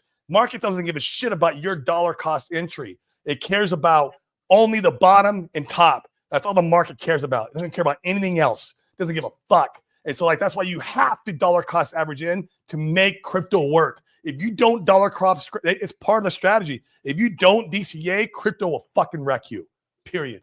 That's what I've learned. It will wreck you. You will be left behind because you put all your money in on a position that you thought was right at the right time. The market doesn't give a fuck about your time. The market doesn't give a fuck about your cost entry. The market doesn't give a fuck about your cost basis. You have to adapt to the market, not the market's not going to adapt to you. Fuck no, the market's going to tell you to fuck off. It's not what I meant, buddy. What I meant is that this is a hopeful action, what the people are doing with dollar cost averaging, yeah? When you put a decent amount of money of your wealth, in my opinion, because there is so much money out there, we don't need to be like, look at it, how many people are in crypto and how many people are not in crypto. We need to focus on the people who are not in crypto and attract that money rather than another 1,000, another 500. It's not going to make us significantly wealthy. How are we going to have those green candles if you make another 50 grand in 2 months' time and you put 10 grand in it? Is it going to do something significant to the hex price? No, because the guy who got like gazillions of hex is going to click on you and he's going to laugh and wave like this. You to buy the bottom. Where before you didn't buy the bottom, you bought the top. So before you got a top entry, You've never gotten a bottom entry because buddy, I dollar cost averaged. I started at 1.5 cent hex. Yeah, I bought it at 3 cents, 4 cents, 10 cents, half a cent, whatever. So you cannot tell me that I'm not dollar cost averaging. How much did you buy? I've done a lot of those, but I don't see the future that is gonna go like last time when my portfolio was at the lowest. I was like, oh fuck, man, and it went up. The argument was dollar even cost lower. average. That was the argument. And that's why dollar cost average is always a time-winning strategy. Always. Always. And for any investment thesis or strategy, your dollar cost average, like we teach it to our community, we beat it in their heads. And sometimes those guys too will go out and they'll go all in on something like, oh, fuck, well, why did you go all in, man? You should have like spaced out your funds over a year if you weren't going to make any more money. Or if you're making money in the real world. So I tell people all the time, like, continue making more money in the real world. So that way you can continue dollar cost averaging in. That's your risk off. That's your risk off. Whatever it is. I can't remember the term, the trader term for it. But yeah, that's. I'm gonna be happy for you if you're gonna make more money. I'm gonna be happy for you if you're gonna make more money because you dollar cost averaging better than myself. Yeah, you do you, I do me. I'm not talking about that, man. I'm talking about that. The new money has to come here. This is how we're gonna grow. If the new money doesn't come, you can dollar cost average to the rest of your life and keep throwing money at Hex and PulseChain and PulseX as long as you want. We're not gonna go up because the selling pressure in the banana zone. It's only P2P right now. It's always going to be P2P until the banana zone comes and you're in full retail euphoria again. The only but it has to be a reason why the new zone comes and why the new people come. If there is no reason, they're not gonna come, man. Doesn't matter how much you don't cost average. It's called 300,000 Ethereum in 2 different wallets that likes to come and buy our stuff. And then you'll see massive fucking green candles when Ethereum goes up, and then retail floods in.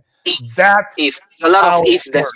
There's a lot of if. You get a centralized exchange and so on and so forth. Only need green candles. That's it. It's too many if for me. It's too many if, buddy. Then sell your bags. Go buy Bitcoin. Go buy stocks and bonds. Right, or real estate. Do you think I'm gonna sell it if I was waited 4 years? Do you think I'm gonna sell it today with like a significant loss? That would make me retard, man. In that case, you might want to consider pumping your bags in a positive light while on the screen. It could have a more beneficial effect. Yeah, that's what I'm saying. That we have to find a way to make PulseChain attractive for people. That's what I'm saying. It is there, though. And it's not going to be attractive because someone makes another whatever token. But you know, it's not going to be. You're missing it. It's already there. The colorful community that we talk about, what we talk about all the time, the community is the asset. It is the reason why the money cannot come into PulseChain. That's what I'm saying, guys. There is no door. The money cannot come in. It's extremely difficult, the money to come in. There's not a proper website. There's no proper bridge, which is seamless. Wallets are shit. You know, like you're absolutely wrong. You're 100% wrong. Okay. Your green candle is gonna prove it that I'm wrong. Let's put it that way. Okay. It will. You will see. Hex fucking did a 10,000x, and it was the hardest thing to ever get to and buy, and no one understood shit about it. And it still did a 10,000 fucking x because there was one guy who liked to buy it. It's fucking, dude, it's so easy. It's a low liquidity right now. Like many X's are on the table. Dude, literally 10 million coming in sends the whole fucking ecosystem. You literally don't need anything else if that happens. Like that could be the entire plan, and other things would just fall into place after that. Like after there was a 5,000x, 10,000x, then like the centralized exchanges would just pick up the coins by themselves. Then they pick it up. Right? Yeah, like there would be seamless off-ramping and on-ramping. That's called a top there signal. Would be wallets that supported it in a in a better way. Like it would, like the magic would happen with the green top candles. signal. I can't even check my balance properly, man. I have to use like 5 different fucking websites to see. Oh, I have some tokens here. Oh, maybe that farm is still on. Oh, we got removed. Oh my god, no, guys, you need like seamless things. Right? That is the opportunity. Bring money here. That speaks to the opportunity because of the difficulty of seeing all that and viewing it, and none of the crypto is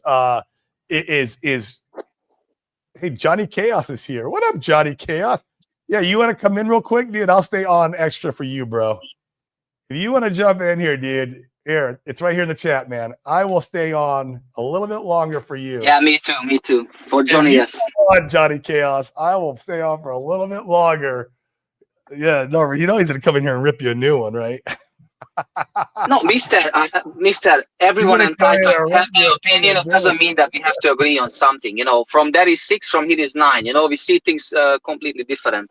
But to Fast Abdul's point, I'm not a newbie. I've been here 4 years. I have hex stakes. I have farms. I bought shit coins. You know, like I'm not a newbie. All the stuff doesn't work good. Like, have you played on Sonic before, or gone to AVAX and played over there, or gone to like even Solana? Dude, it's all fucking shit, and they all suck.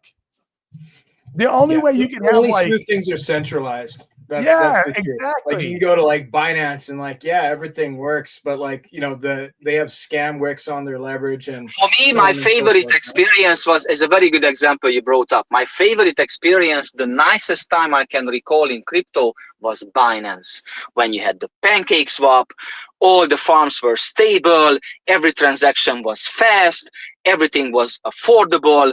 The centralized exchange, I could put money in. From that, I get the Binance token. I transfer it over there.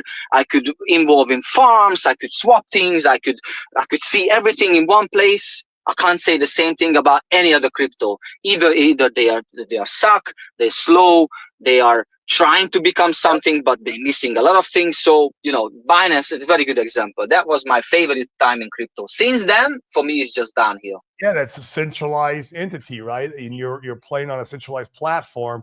And so but it works. That's what I want. Seamless experience, and I want it to work. Seamless experience, because the centralization of that seamless experience. It's just it goes hand in hand.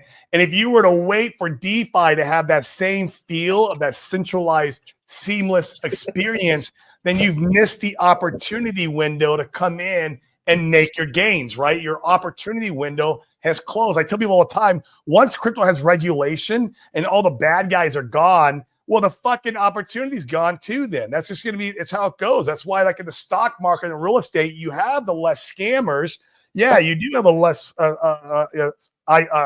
less probability of getting scammed, even though I still got scammed in the real estate world.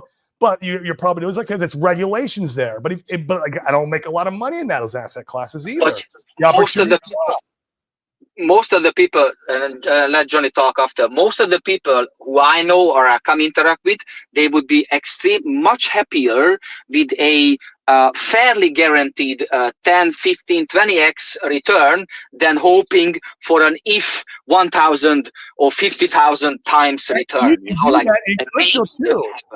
you can get your kind of, I talked about that earlier, like when Richard Hart did that first tweet on PDI, the very first tweet weeks ago, I swapped all my PDI into Hex. I was like, well, I could stay in this and maybe I get 100x, 5% chance, 95% chance it goes to 0, or I could put in Hex. And for me, I'm like, I'm fucking guaranteed a 20x. Like, well, I went in the Hex.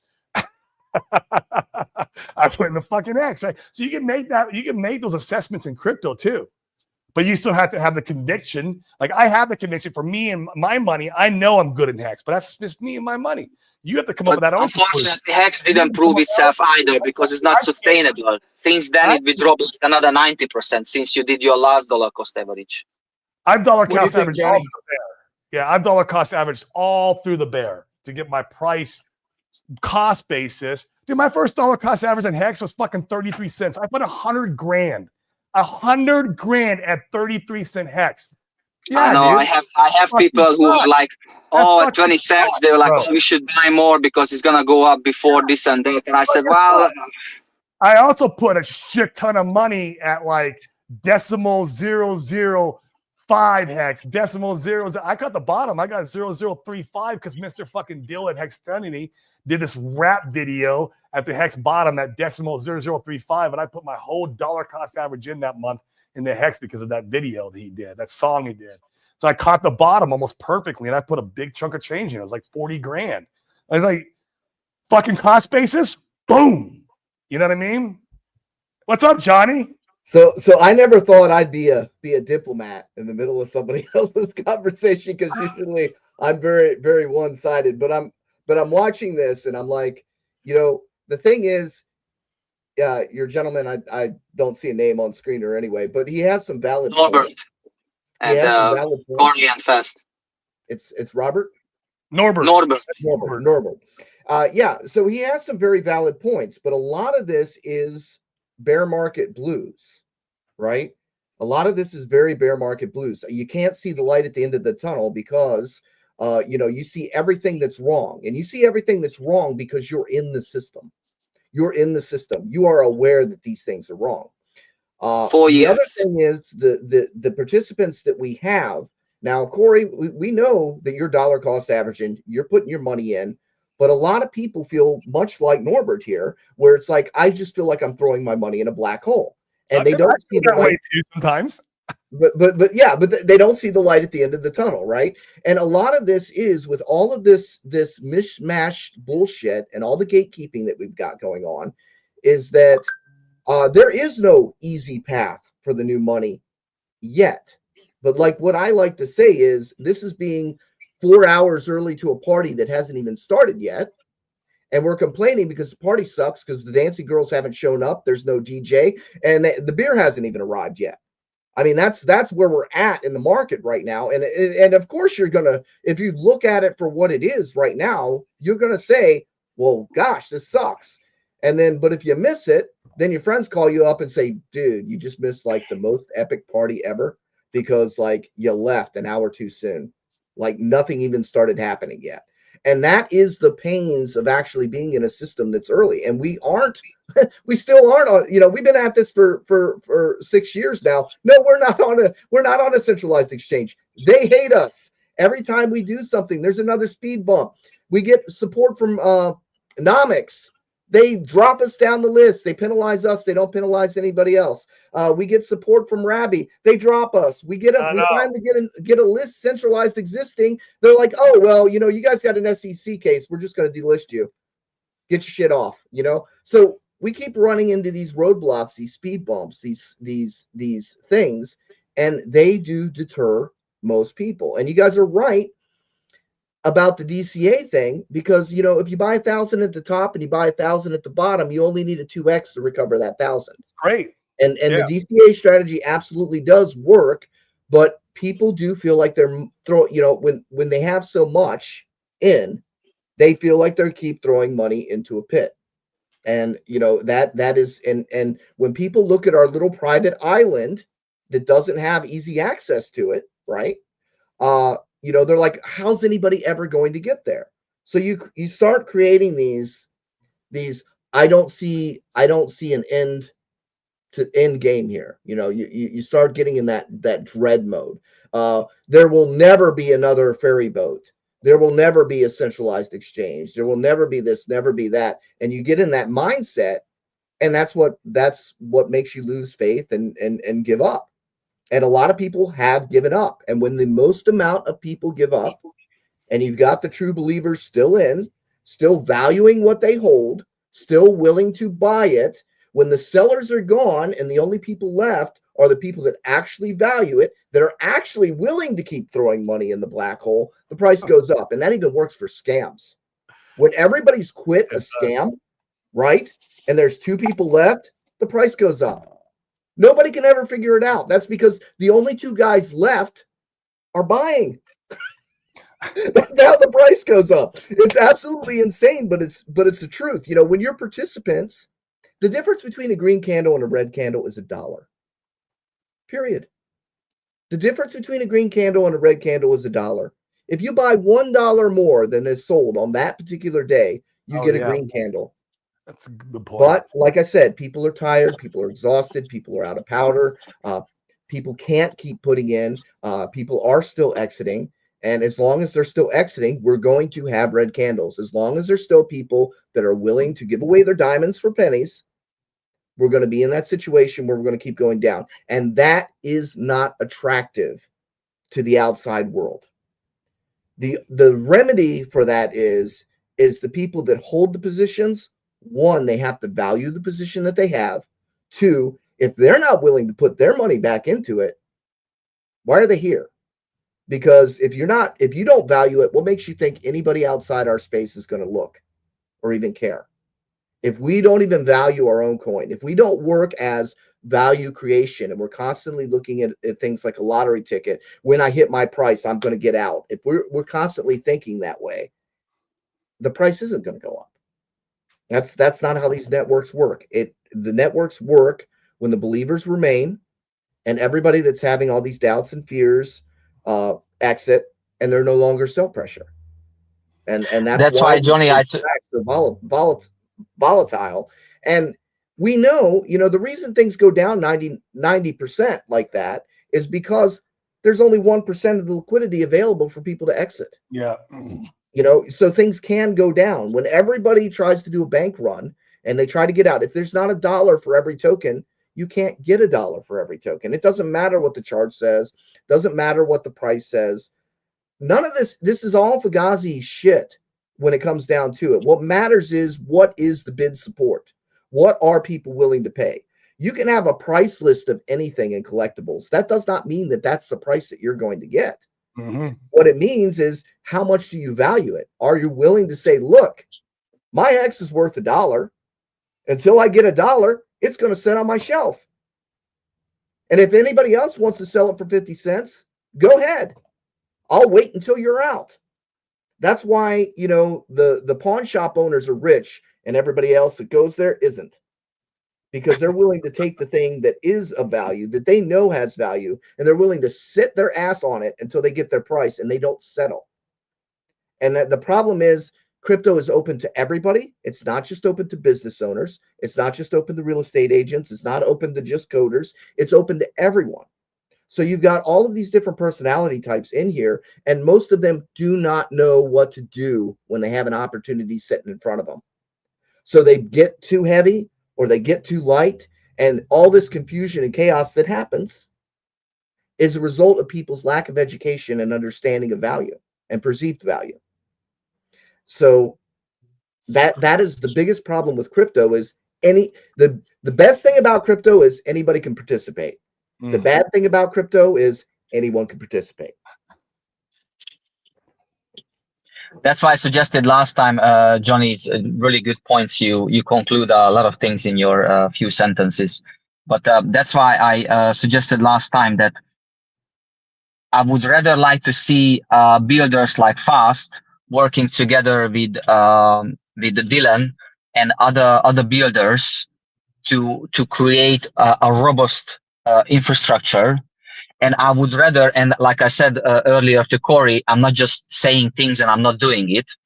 I would rather sacrifice funds towards this kind of project to have the 5,999th token on the PulseChain list. I couldn't care less about someone else comes up with another token which does something. Yeah, if it does something really functional, we don't need more tokens. We don't need. That's what I'm saying. If it does something functional like Fast does, like Fast is trying to build on, that's a different story.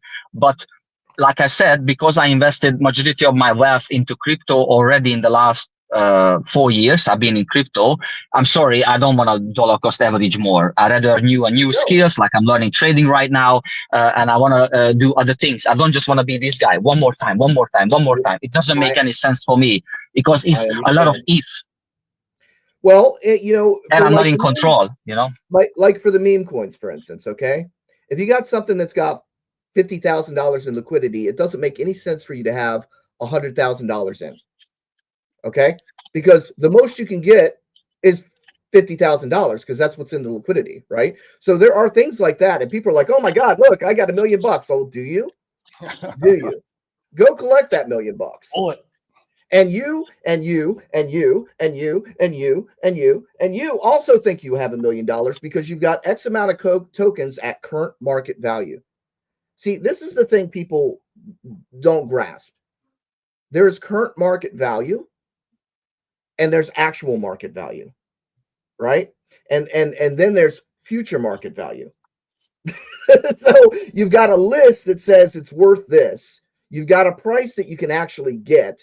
And then you've got a price in the future that it may be, right?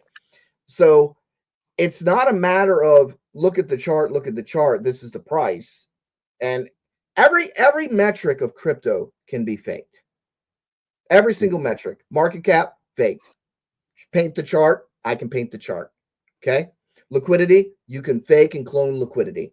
Every metric that people are told, oh, look at this, look at this, look at this, look at this, is faked. It can be faked, right? So the question is, what is real and what is not? And all of this stuff is all based on the cumulative amount of people believing that that thing has value, right? I've got $4,000 worth of silicone. That is worth nothing to you guys. What the hell am I going to do with silicone, right? It doesn't mean that that silicone is not worth $4,000. What it means is you particularly have no use for it. It doesn't devalue what that thing is. It's just you would never buy it. What if that silicone went up in price and it was now 5x the price and now it's $20,000? I'd be like, haha, and you'd be like, what do I care? It's silicone. I don't want anything to do with that. So, you know, a lot of people spend a lot of time teasing other people about things that they don't care about. You know, it's like, and we have to give people a reason to care about the tokens that we hold. And we're not going to do that by devaluing those tokens ourselves by going, yeah, it's worthless. It's worthless. Yeah, I don't want any more. I've got enough. You know, you guys are stupid. You know, I'm gonna go to something else. I'm gonna change my badge. And now the Zen guy or whatever. You know, we had that. You know, we had a lot of people come into Hex that were in Hex because it was the new thing. And then when the next new thing came in, they turned in their badge and they put on a Zen one. And then when a Titan X came along, they took off their Zen badge, they put on a Titan X one. And then gift token came along, they took off their Titan X and put on a gift token. And then we've got people that had already left Hex. They had all listen, they already left Hex. Okay. They left EX. So they got their Zen, they got their Titan X, they went through the whole process. They had already left EHEX, and then they put on their PHEX badge, right?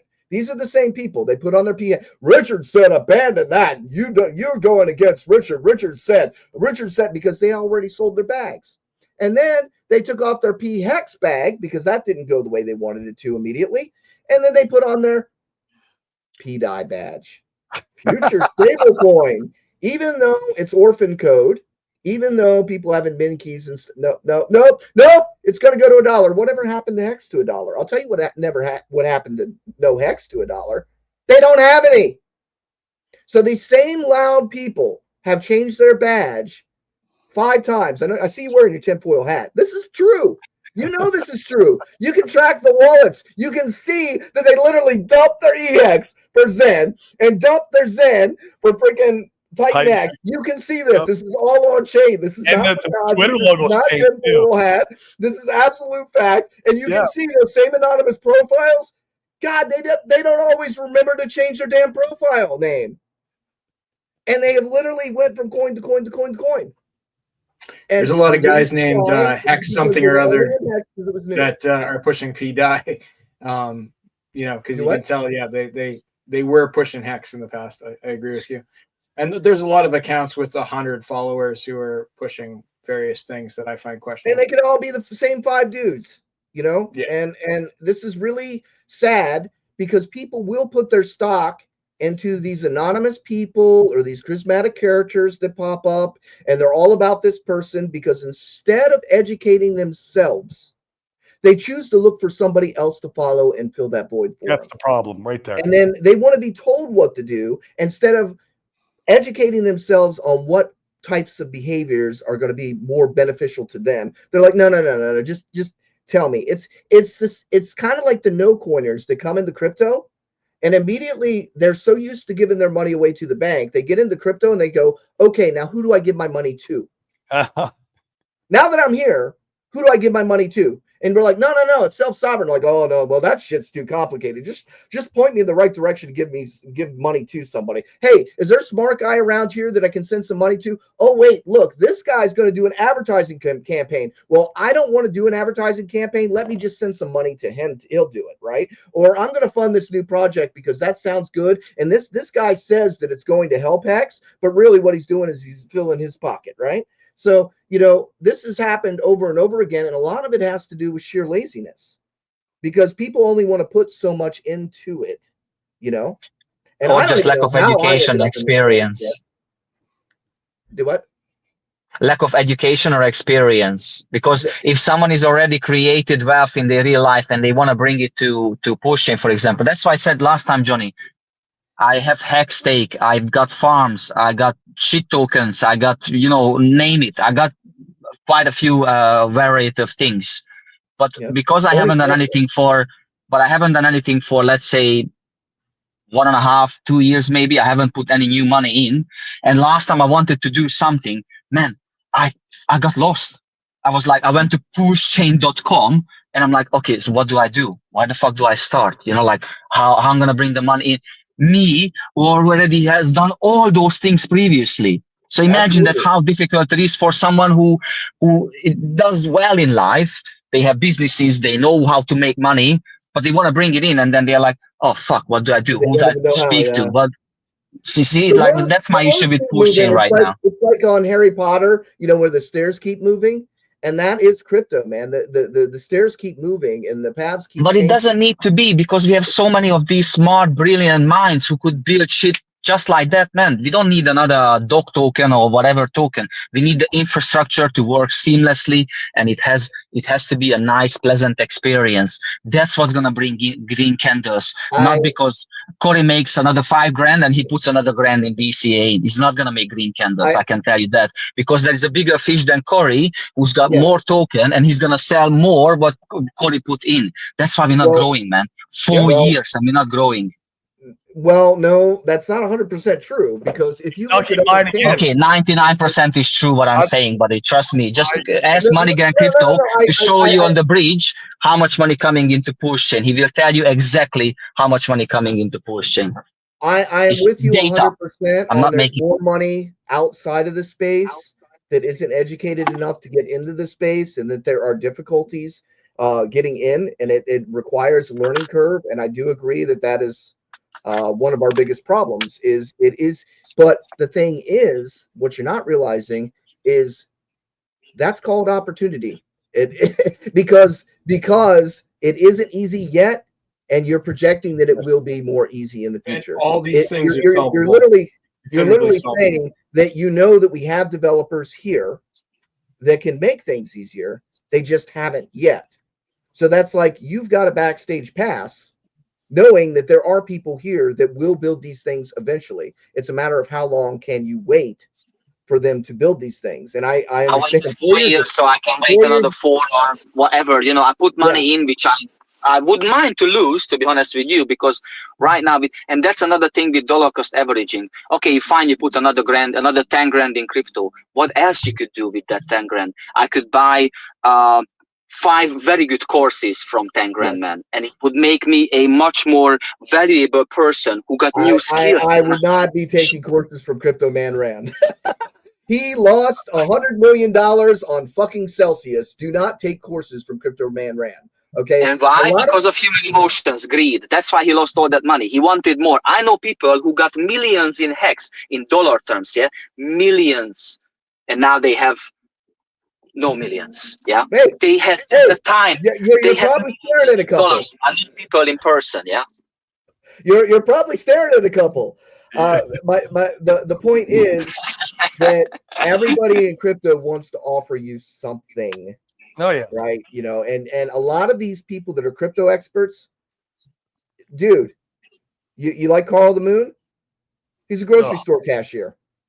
That's his skill set, buddy. You like Eminem Crypto? He's a former taxi cab driver. That's his skill set. Okay. People that got into crypto that got really famous and really popular earlier were talking about crypto when nobody was. And that's why they have the following and the businesses and stuff that they do today. It's not because they're hyper qualified. It's not because they're overly intelligent. Now, Rand's an intelligent guy, but he's also very ignorant on a lot of stuff. So that's a touchy one there. I don't know a lot about his background history, but what I'm telling you is a lot of these crypto influencers were literally just paid to read websites. I mean, you go back and watch earlier videos, they were just paid to read websites, and they did no research about anything. It's like, oh yeah, this is a good team. Oh yeah, I have high hopes for this. It looks like they've got a really good team, and yeah, this make financial advice. Do your own research. Yeah, we all heard that shit, and that's how we learn about crypto, man. You watch someone on YouTube, and then exactly that's what happened. That's how I was at the beginning of my crypto stage, early stage. That's how I was buying crypto. I watched the fat dude with the beard talking about the screen. Oh yeah, this new token is gonna do because it's there the potential. It's not a financial advice. Do your own research, but I strongly believe. And then I started buying things. Now you see, we all have to become a better human being in order to make better decisions. Now I know better that don't listen to a fat dude with a beard on screen talking to you some nonsense and making you believe that this is the next best thing since sliced bread. Now I'm like, because you gotta ask why. You gotta ask the word why. They're like, oh well, it has a good team. I think this token is gonna do good. Okay, why? Why do you think? That's what my point to Cody earlier. Why would people bring their money to PulseChain? Number one. And number two, how they gonna bring their money to PulseChain? This is two very, very important things we need to be able to answer. And we can help that to happen by these kind of discussions, what we're doing right now. 2, 3, 4 guys, when they talk about and sharing ideas. I think that's much more entertaining, and you can learn so much more than watching one guy and then you just fall asleep by listening to one guy on the screen talking about something. No, I agree, and we do because have. Back and forth. If you look around, okay, we do have 175 streamers. Yeah, not everybody's on the same page, but I mean, no other community really has that. No. And a lot of what I think about this ecosystem is, look, if Richard can't pull this together, who can? Show me in the space, if Richard cannot pull this together, who can? I mean, that's really the conclusion I'm at this point. So, as far as this person's got this thing going, that person's got this thing going, whatever. If Richard cannot pull this together, I don't know why any of us are here. Then you give the next question, because Corey was saying that earlier, that the reason why we should invest in PulseChain, because there is an entity who's got 300,000 Ethereum. So let's say if you are that entity, Johnny, and let's say God gives you the opportunity that you can own 300,000 Ethereum, what would you do to make PulseChain and all this community to like a thriving thing that everyone would be like, oh fuck, man, I haven't, why not I put 5-10%? What if I told you it takes absolutely $0 to pump the system? Sorry? Because what people don't understand is everybody's watching the goddamn sack wallet like a hawk, and it has nothing to do with anything. Everything has to do with ratio. As long as there is one token that has a bonding with USDC, and you have other tokens that are bonded with it, you can pump the price. This is the part people don't get. Everything is a ratio, whether it's seashells to rocks to slippers, whatever. Sami went on this big tangent, and I know people got a problem with him. The thing is, 90% of what he says is true. It's the other 10% that fucks you. Okay, and that's the best way to because you could say, yeah, I agree with that. What? Yeah, I'll just skip that for a little bit. Oh, I agree with that. I agree with what? So and this becomes a problem, because you go back and you watch it, and then later he waters those things that he plants along the way that are totally out of the spectrum. I don't know if it's intentional. He's a really smart dude. He's very charismatic. I wish he would use his powers for more good. He in his mind, he might believe that he is, but this associating Richard with these other things is bullshit. Absolute 100% horseshit. People are using the fact that Richard ghosts things and saying, oh, but he might be behind it. This is the biggest bunch of bullshit. And Richard is not tied to anybody else. What Richard does, totally separate entity. And now that I'm on that tangent, where was I? What was I going with? Liquidity. I was asking you about what would you do? 300,000 Ethereum liquidity. Yeah, you don't even need the liquidity. That's that's the funny thing with ratios. You don't. Okay, Pulse is worth what right now? Right now, it's like No, zeros. okay. A lot of zeros and a 2. Okay, all right. So, and the hex is worth 0.06, right? And that is because hex is worth 300 Pulse, right? If hex was all of a sudden worth 900 Pulse, and Pulse was still worth what it's worth, in US dollar value, then what would the price of hex be? You see, this is the thing. When you have the jars and you have the coins, you can set the ratios where you want. And as long as you have one pairing with USDC, you have a price. And you can adjust that price without anybody selling or buying a single coin. This, I know, it burns everybody's freaking mind, but it's the truth because everything is a ratio. So that's what you're saying is that out of the 300,000 Ethereum, ideally 100,000 Ethereum should be in USDC. That is the liquidity. That's the liquidity support. Because that would resolve the issue what Corey was mentioning earlier, that the reason why we cannot cash out and we cannot move significant amount of money because there is not enough dollar pegged value inside the ecosystem. Without that, you cannot cash out, until that we just have paper gains, Yes, you have paper gains. And if your participants are still participating and they're still buying, then the price moves up. But if your participants are primarily looking for exit, they will exit until they have no more to exit with, and then the prices will turn around. But as far as setting liquidity or everyone's like, oh, well, the SAC wallet's going to do this or the SAC wallet's going to do that. First of all, that is Richard's money. He has no obligation whatsoever to do anything with it. He has in the past bought his own coins, which I find is humorous because, again, just by using the liquidity but liquidity is actually fairly new still. People don't really grasp it as well as they like to think they do. I I literally proved that. Guess what? I can make a coin that stays at $1. Even I can. Doesn't require any special coding. It's just a matter of how the liquidity is set up. Period. That's it. It's simply how the liquidity, you got to do stuff to literally prove a point to people because they just won't grasp the concept. I also made a coin that made fun of market cap. It was more than the world's national debt. Oh, man. And you couldn't even buy one of them. You couldn't buy one of them if you wanted to. Even if you're Michael Saylor, you can't go in and buy one because the market cap was more than the world's national debt. And they were worth $17 million a piece. Okay. You can't find it because it's not traded. So that's another thing. If things are not traded and there isn't activity, they don't even show up on the systems. If you can't get trading activity, those coins don't even show up on the systems. So when everybody's like, anybody can go out there and make a coin, it doesn't mean everybody should. And when everybody does, and they're worried about doing their own thing, and they're not focusing on the thing, that you get all this distraction, and then people are no longer focused. But I'm just telling you, hang in there, man. I do. I understand the pain. I get it. I get your points. It's coming. It's just not coming soon. These easier solutions will happen, but we're 4 hours. That's why I'm trying to think how we can attract more new money coming in. And trust me, Johnny, like I said, I've been doing trading and learning finance the last 2 years actively. So I know there is gazillions amount of dollars out there. Gazillions. We can't even comprehend how much money is out there. And we only need a fraction of it.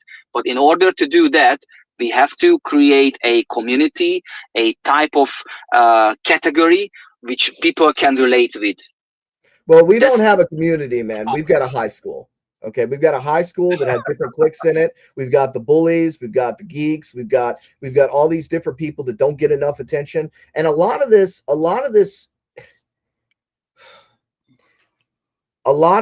allows people to get attention they wouldn't normally get in the real world. They get kind of addicted to that. True. And you get people that are literally in it for nothing to do with investment. It's all about attention and engagement. and being, you know, so you've got all these different characters in the high school and all these different cliques and all these different personalities. We're not a family. It's a network of people with very different motives, very different intents. And then everybody's point of reference is themselves. So we've got a lot of projection going out there too. You got this person calling this person a scammer, this person calling Oh this my person. God. You know, you got all this stuff going around, and a lot of that is projection. You know, usually when I hear someone go, "Oh, this person's a scammer," I'm like, "And you probably are too," because you Yeah, hear we this. have a saying in Hungary that every thought is come from itself. So if Yes, you think Absolutely. something and you've done it or you would do it, that's what I'm saying. If we are like that sort of group of community who can people relate to, and we're trying to represent something really good, we have a very high potential of making it much sooner than we expecting it. You know, like, but because the biggest problem, and again, is like you run a business, okay? Not everybody can run a business, right? Not everybody can just say, okay, I'm going to do exactly what you're going to do. I'm going to go out there tomorrow and I'm going to build a business and I'm going to do exactly what you're doing and I'm going to make the same amount of money.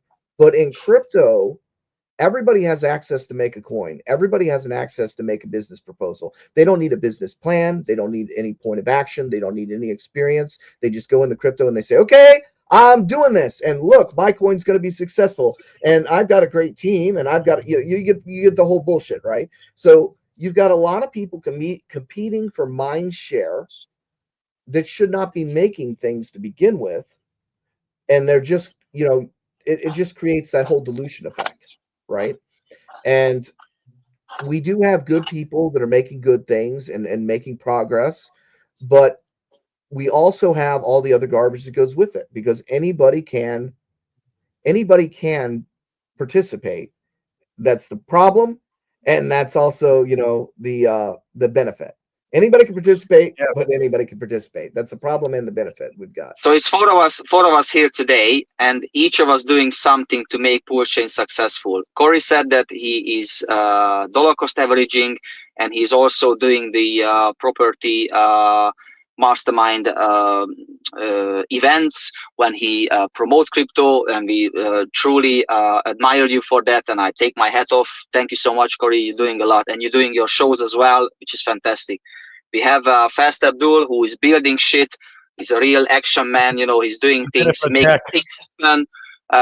Then I said, okay, I can only give you my mental capital, which I would say, yes, we should bring the community a bit more together. People should work together. Website, a robust wallet, a robust websites, displaying things and stuff like that. We My have over question is to 300 you, websites. and my question is to you, Johnny, that what do you think, what else we need or what else we could do to make PulseChain a successful thing? Why people should invest in PulseChain?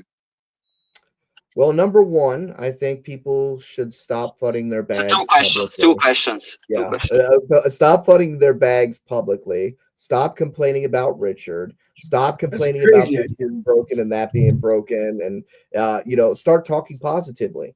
Because from an outside viewer, all the outside viewers see is us fighting with each other and all this rug pull, this exploit, this person's a scammer. They think this is the bad part of town, guys.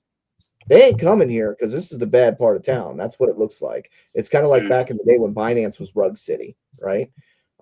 Everyone was referring to Binance as Rug City, and then Solana had their time where they were Rug City, right? Everyone's like, "Oh no, we don't go to that pirate chain over there. They're Rug City over there. Man, they've got an exploit on PDI. They're doing all this fake copy tokens bullshit. Man, and this is what they're hearing from the outside. We're not, hey, this thing's really cool. This thing really works. Everybody focuses on the negative. And what we could do as a community is say, how is this going to help me if I write this post? It starts there. Yeah. How is it going to help me if I call Richard a fat bastard and say he's ran off with our money and I don't expect this to work out and he's disappointed me great? How is that going to help your bag? So this is the problem, is just because you can say something doesn't mean you should either. You should, yeah. And unfortunately, we have a decentralized community. It's like herding cats.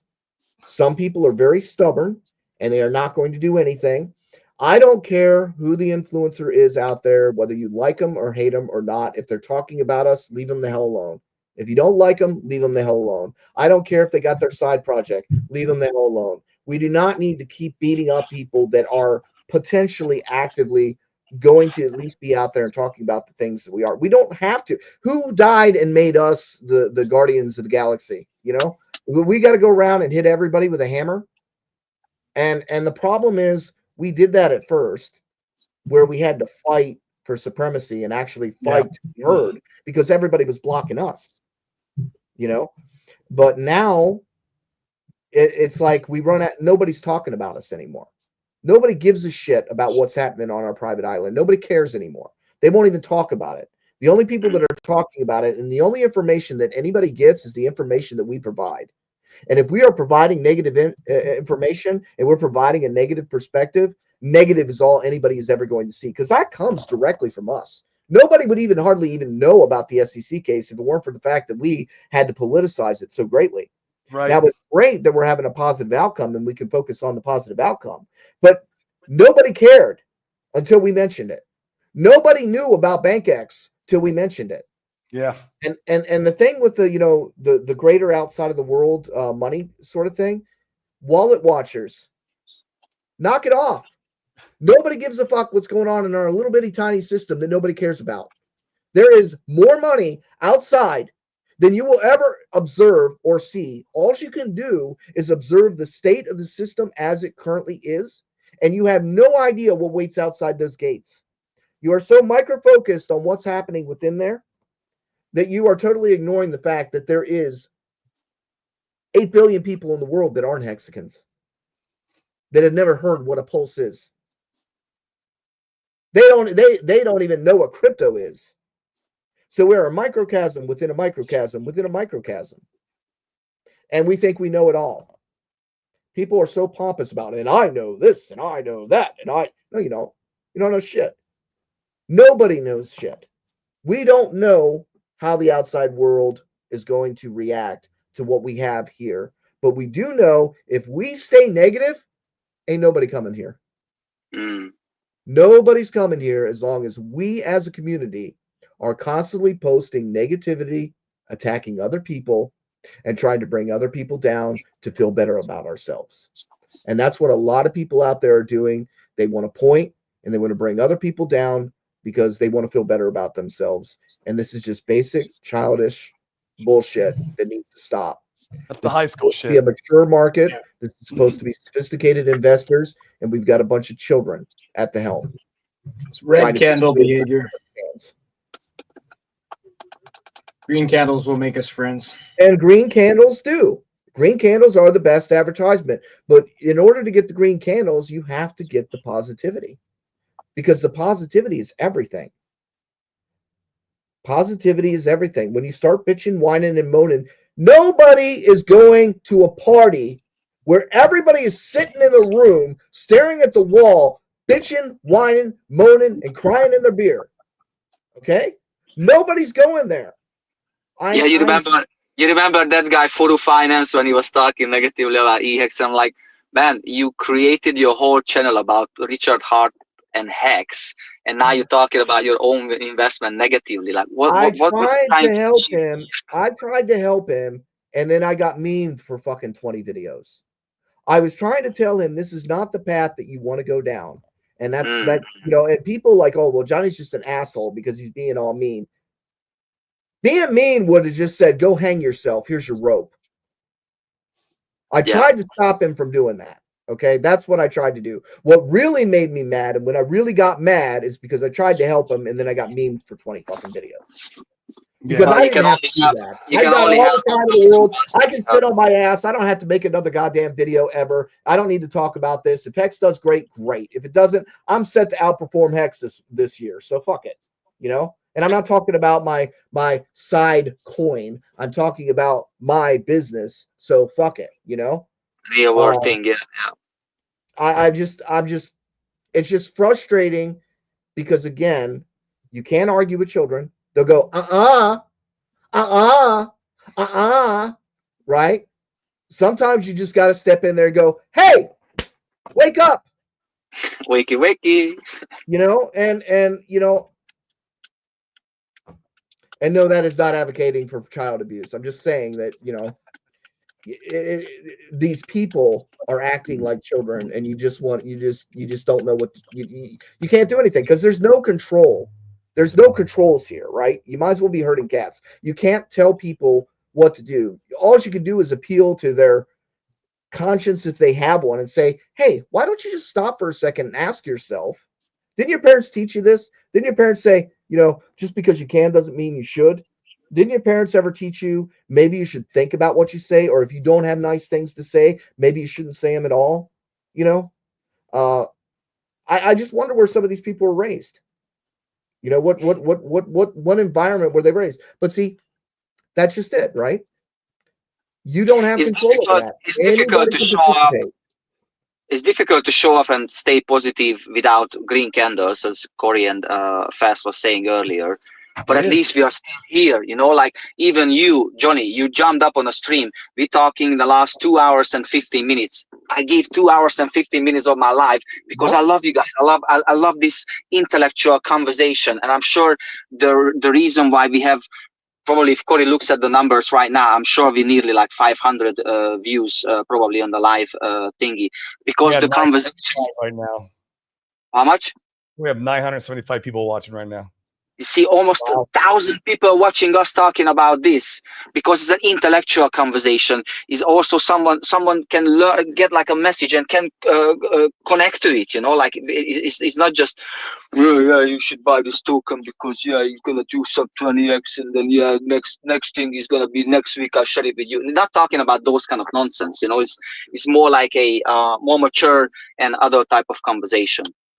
But that also, for me, also speaks to the opportunity. The lack of sophistication in this space definitely speaks to opportunity. If we wait for the space to be fully sophisticated and regulated and everything that's coming out saying earlier, your opportunities window is gone. I mean, yeah, is there more sophistication in real estate? Sure. I can go flip houses and be around investors who are a little more sophisticated. They're not going to talk negatively about their house they're flipping. That's fucking retarded. But I'm not going to get nearly as rich as I would be in crypto either, because the opportunity zone is different. It's just a different time era in real estate versus crypto. So that's the way I look at it too, because there is a lot of negativity. I get it. And it's just the lack of sophistication. It's the people treating it like a casino instead of an asset class. This is not an asset class of them. It's a casino. I'm going to go in there and put $100 in, pull the lever, and I hope 500 comes out. And that's the way they treat it. And that's the mindset we get. And they don't get that $500, and they go, "Oh, my bags." Ugh. That's what it is. Speaking of, you know, I catch your little comment here, Money Gang. Yep, I got you. Yep, buddy. How does going after other personalities in the space help your bag? How's that help your bag? I want to drive the price to 33333 so that you have to say it.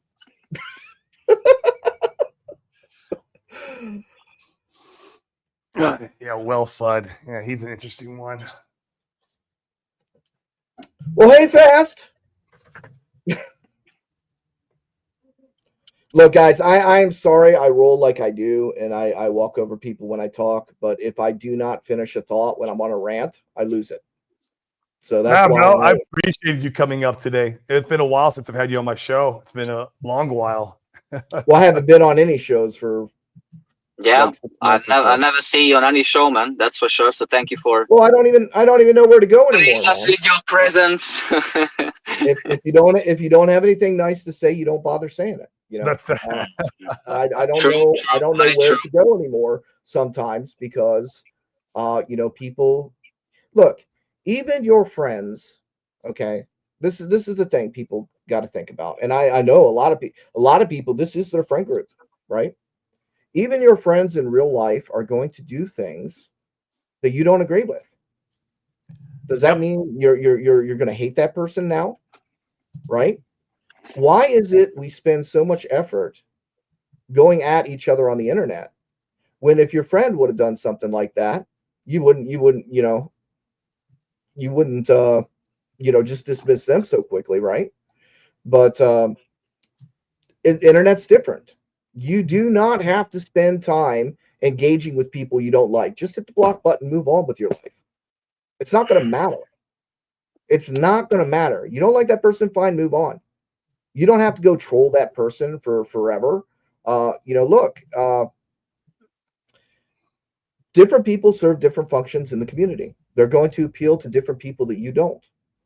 You don't want them to quit, because if they quit, then what, right? That's it. Plus, I mean, you're only self-sabotaging yourself when you're Yeah. talking really against somebody else. I mean, you're the one who's seeping in that negativity, and where you can be focusing. Look, if you don't want to be impulsive, it's fine. Go sell your bags and not be impulsive. But hanging around and being negative and being retarded about everyone else's bags is only going to mentally instabilize you. Like it's only going to fuck you up in the head. It's not going to. Yeah, you don't even have to log into Twitter. You know it's possible. Yeah. You actually don't have to say anything. It's possible. Go continue your next journey, whatever your next journey is, and whatever. It don't even have to be crypto. Maybe you are going into real estate, right? Like I have 34,000 followers. Okay, 34,000 followers. Literally the coin I made has like 64 holders. So look, there's a lot of people that don't engage in my posts. They don't do anything. They have, I'm literally talking to 60 people. Those are the only 60 people that matter. That's it. Those are the ones that matter. Those are the people that actually believe and support me. Those people. The rest of them, they can go. I will go back down to 60 followers. I'm more than happy to do that, because at least then I know I'm talking to people that actually appreciate what I do. Everybody else, they can fuck off. I mean, literally, that's the frustrating part about it. And people get this.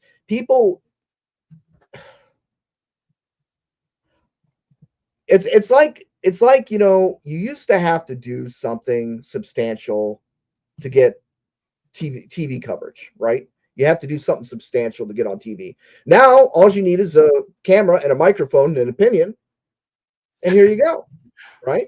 And that's what we do. We're just people sharing our opinions online. That's it. We are no different than you. You got a different opinion? Well, you go out there and you stand by your opinion. Put your face out there and stand by your opinion. Get your damn camera set up and going. You could join Discord Syndicate. We all started there. Shit, I streamed on my phone for the first year. I wasn't getting a camera because I had no intention of ever being a streamer. Zero intention of ever being a streamer. And then my phone would ring, and RGB on the other side to go, John, he goes, nobody's coming on tonight. I don't want to sit there and talk by myself. So like, all right, RG, I'll come on. And then other people would show up, right? And that's how it started. You, yourself, you out there listening right now, no one is stopping you from flipping on a camera and putting your opinions out there. No one is stopping you from going out there and stating your own opinion. Now, if you want to be a Twitter troll and you want to go out there and you just want to bash on everybody, hey, go get your own goddamn soapbox. Go stand on your own soapbox, and you see how popular your opinion is. Why don't you go out there and you be the target for everybody to poke fun at? Huh? Why don't you do that? Oh, you don't want to do that? That's because you're afraid. Well, why are you saying anything at all then? We all have to learn a lot, and we have to reach different levels. The way what I learned in the last 46 years. This year I became 46, and thank you. And it's good to look back, like the stages, the phases. Many times I could cry actually how immature I were previously, or how arrogant I was, or cocky, or careless, or whatever. But if you don't look back every 5 years ago, what the hell was I doing? Then you were not. Life humbles you when you think that shit going well, and I got this. Then you think so. Life humbles you like so much, and then last time was just over and over. Last time was a beautiful moment. Like, for example, Cory's daughter coming in, Ling Ling. It's such a beautiful, for me at least, such a beautiful moment to see his daughter being there. But last time my wife was at my place. Unfortunately, we can't live together. Financial reason and other reasons as well. She came over, and in the morning I take the dogs for a walk. and I let her sleep and rest. When she wakes up, breakfast is ready. I bring up the breakfast. I always say, hey, room service. And she's like, oh my God, oh, it's just me. So, but the dog, when we go in and enter the house, he's like ready. He's ready to run up. He ran up to the room and I could hear them like, oh, no, no, no, no. And the dog was like, it was such a beautiful moment. I had to step outside of the house, look up the sky, and I'm like, God, thank you so much for giving me this beautiful family. And we are not an ordinary family. We don't live together. We don't have a house together. We don't have kids, but we're still a family. And I think that's what most of the people should realize, that you have to grow and develop as you go, rather than wasting your time pointing shit out on the internet or whatever. Because first of all, no one cares about your negative thinking, and second of all, what productivity is going to bring in your life, what difference going to make. And another thing is appreciation. Think about, guys, how many good things surrounding you. If you are able to do that, I'm telling you, things just gonna go like bang, bang, bang, bang, next one, next one. Since I'm doing that, this appreciation things, and I'm trying to become better, and I'm trying to help other people if they are in need, or if they really want my help, my life just started going up like exponentially. Like maybe tomorrow's gonna be different reality, man. I said it, but that's what I noticed recently. The reason why I have this nice car, I have nice friends, I have a nice wife, because I'm trying to become a better person. If I was an asshole, I would have some bitch who's cheating on me every single day, left, right, and center, and I had some banged up car, or you know what I mean. So that's what the people should focus on. The rest will just follow, man. The rest will just come. You mean a green candle's not going to come and make me rich overnight, and then it's going to solve all my problems? You mean maybe I should like focus on my real life and maybe not be so concerned about what all this Fugazi shit is going on? And maybe I shouldn't dwell on it every day and doom and feel like I've got to troll people that I've never met in my entire life and aggravate the shit out of them just for the sake of flooding my own bag? Attention. Just to get some attention, yeah. And that's why I always say on the show, if you want to 10x your portfolio in the fucking bear, go 10x the value you bring your community. That's it. AKA you get paid fiat. You take that fiat, you put it in crypto, and you 100x your fucking life. That's it. That's the plan of success here. And you stay out of the bullshit. And you turn on the stream once in a while and speak good messages. That's what I do, man. That's all I fucking do. Turn on the stream once in a while, put out a good message, keep making more value in the world, keep bringing that money back into PulseChain. And it's going to pay off, man. Thank you, Corey, for keeping the positivity, man. Thank you for keeping the positivity. We need more streamers like you to keep the positivity, to be able to dismiss the bullshit, and to teach people that you need to keep pushing forward. That's it. It's it. That's a simple message. You know what I mean? And if you don't want to, it's fine. Like, it's totally fine. I say all the time, if you want to sell your bags, if you want to go somewhere else, that is fine. Like, I will never mock you for saying, oh, I want to sell all my Pulse bags and go buy Sonic. Dude, that is totally cool. Just don't stick around here until your point and FUD all fucking day and make yourself miserable trying to make other people miserable. That's stupid. Go over there and add value to Sonic now. Add value to that community. Do whatever you're doing that you're good at over there now. Don't like that's where it separates now. Stop being here. Good. There's nothing wrong with that. Absolutely nothing. So, well, cool, guys. I'm going to wrap it up. I'm going to grab a lunch, dude. Yeah, I'm going to go. The gym is going to close. By the time I enter, they're going to close, man. I go to the gym before my show, bro. You can knock that shit out. Holidays, everything shuts earlier. But yeah, Johnny, thank you so much. Fast, you're always here. You're the coolest guy with the sunset. It's the perfect background picture, like wind it down. Yeah, I love your content, almost the word. Yeah, I love your content, man. It's well, thank you guys for inviting me and having me on, and I'm glad that I could play mediator here between the where this was going. You guys are very passionate. You're very passionate. Yeah, we are passionate. Yeah. It's just I'm trying to come up with, because like I said, if I say something, I mean it, and I would do it or I do it. I'm not just saying things and pulling out of my ass and then throwing it. Yeah, we should do this. We should. No. I'm truly believing. Business, man, you get shit done. And that is part of the business perspective. Is when you see something wrong, you want to take action. Yeah. And unfortunately, in crypto, sometimes the action is inaction. That's right. The problem with crypto. It's not necessarily that you always have to be doing something. Sometimes it's just leaving it the hell alone. And that's what and that's hard for people that are motivated, because their results come from taking immediate action, right? So it's kind of contradictory to the ethos of getting shit done. Sometimes it's just that's the problem. It's absolute problem with crypto. Sometimes it's just do nothing. And every little action matters, guys. Doesn't matter how little it is. For example, today we have, and thank you so much for the 1,000 people who showed up today on this stream and blessed us with their attention, because they're giving us their time as well. So thank you so much, guys. But you can take this a notch further.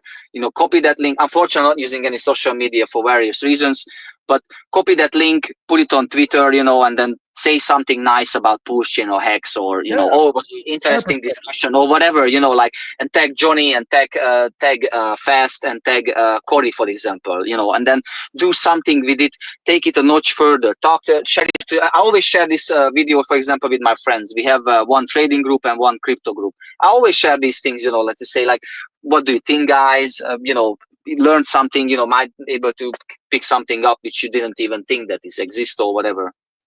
Every little action matters. Or inaction. Absolutely.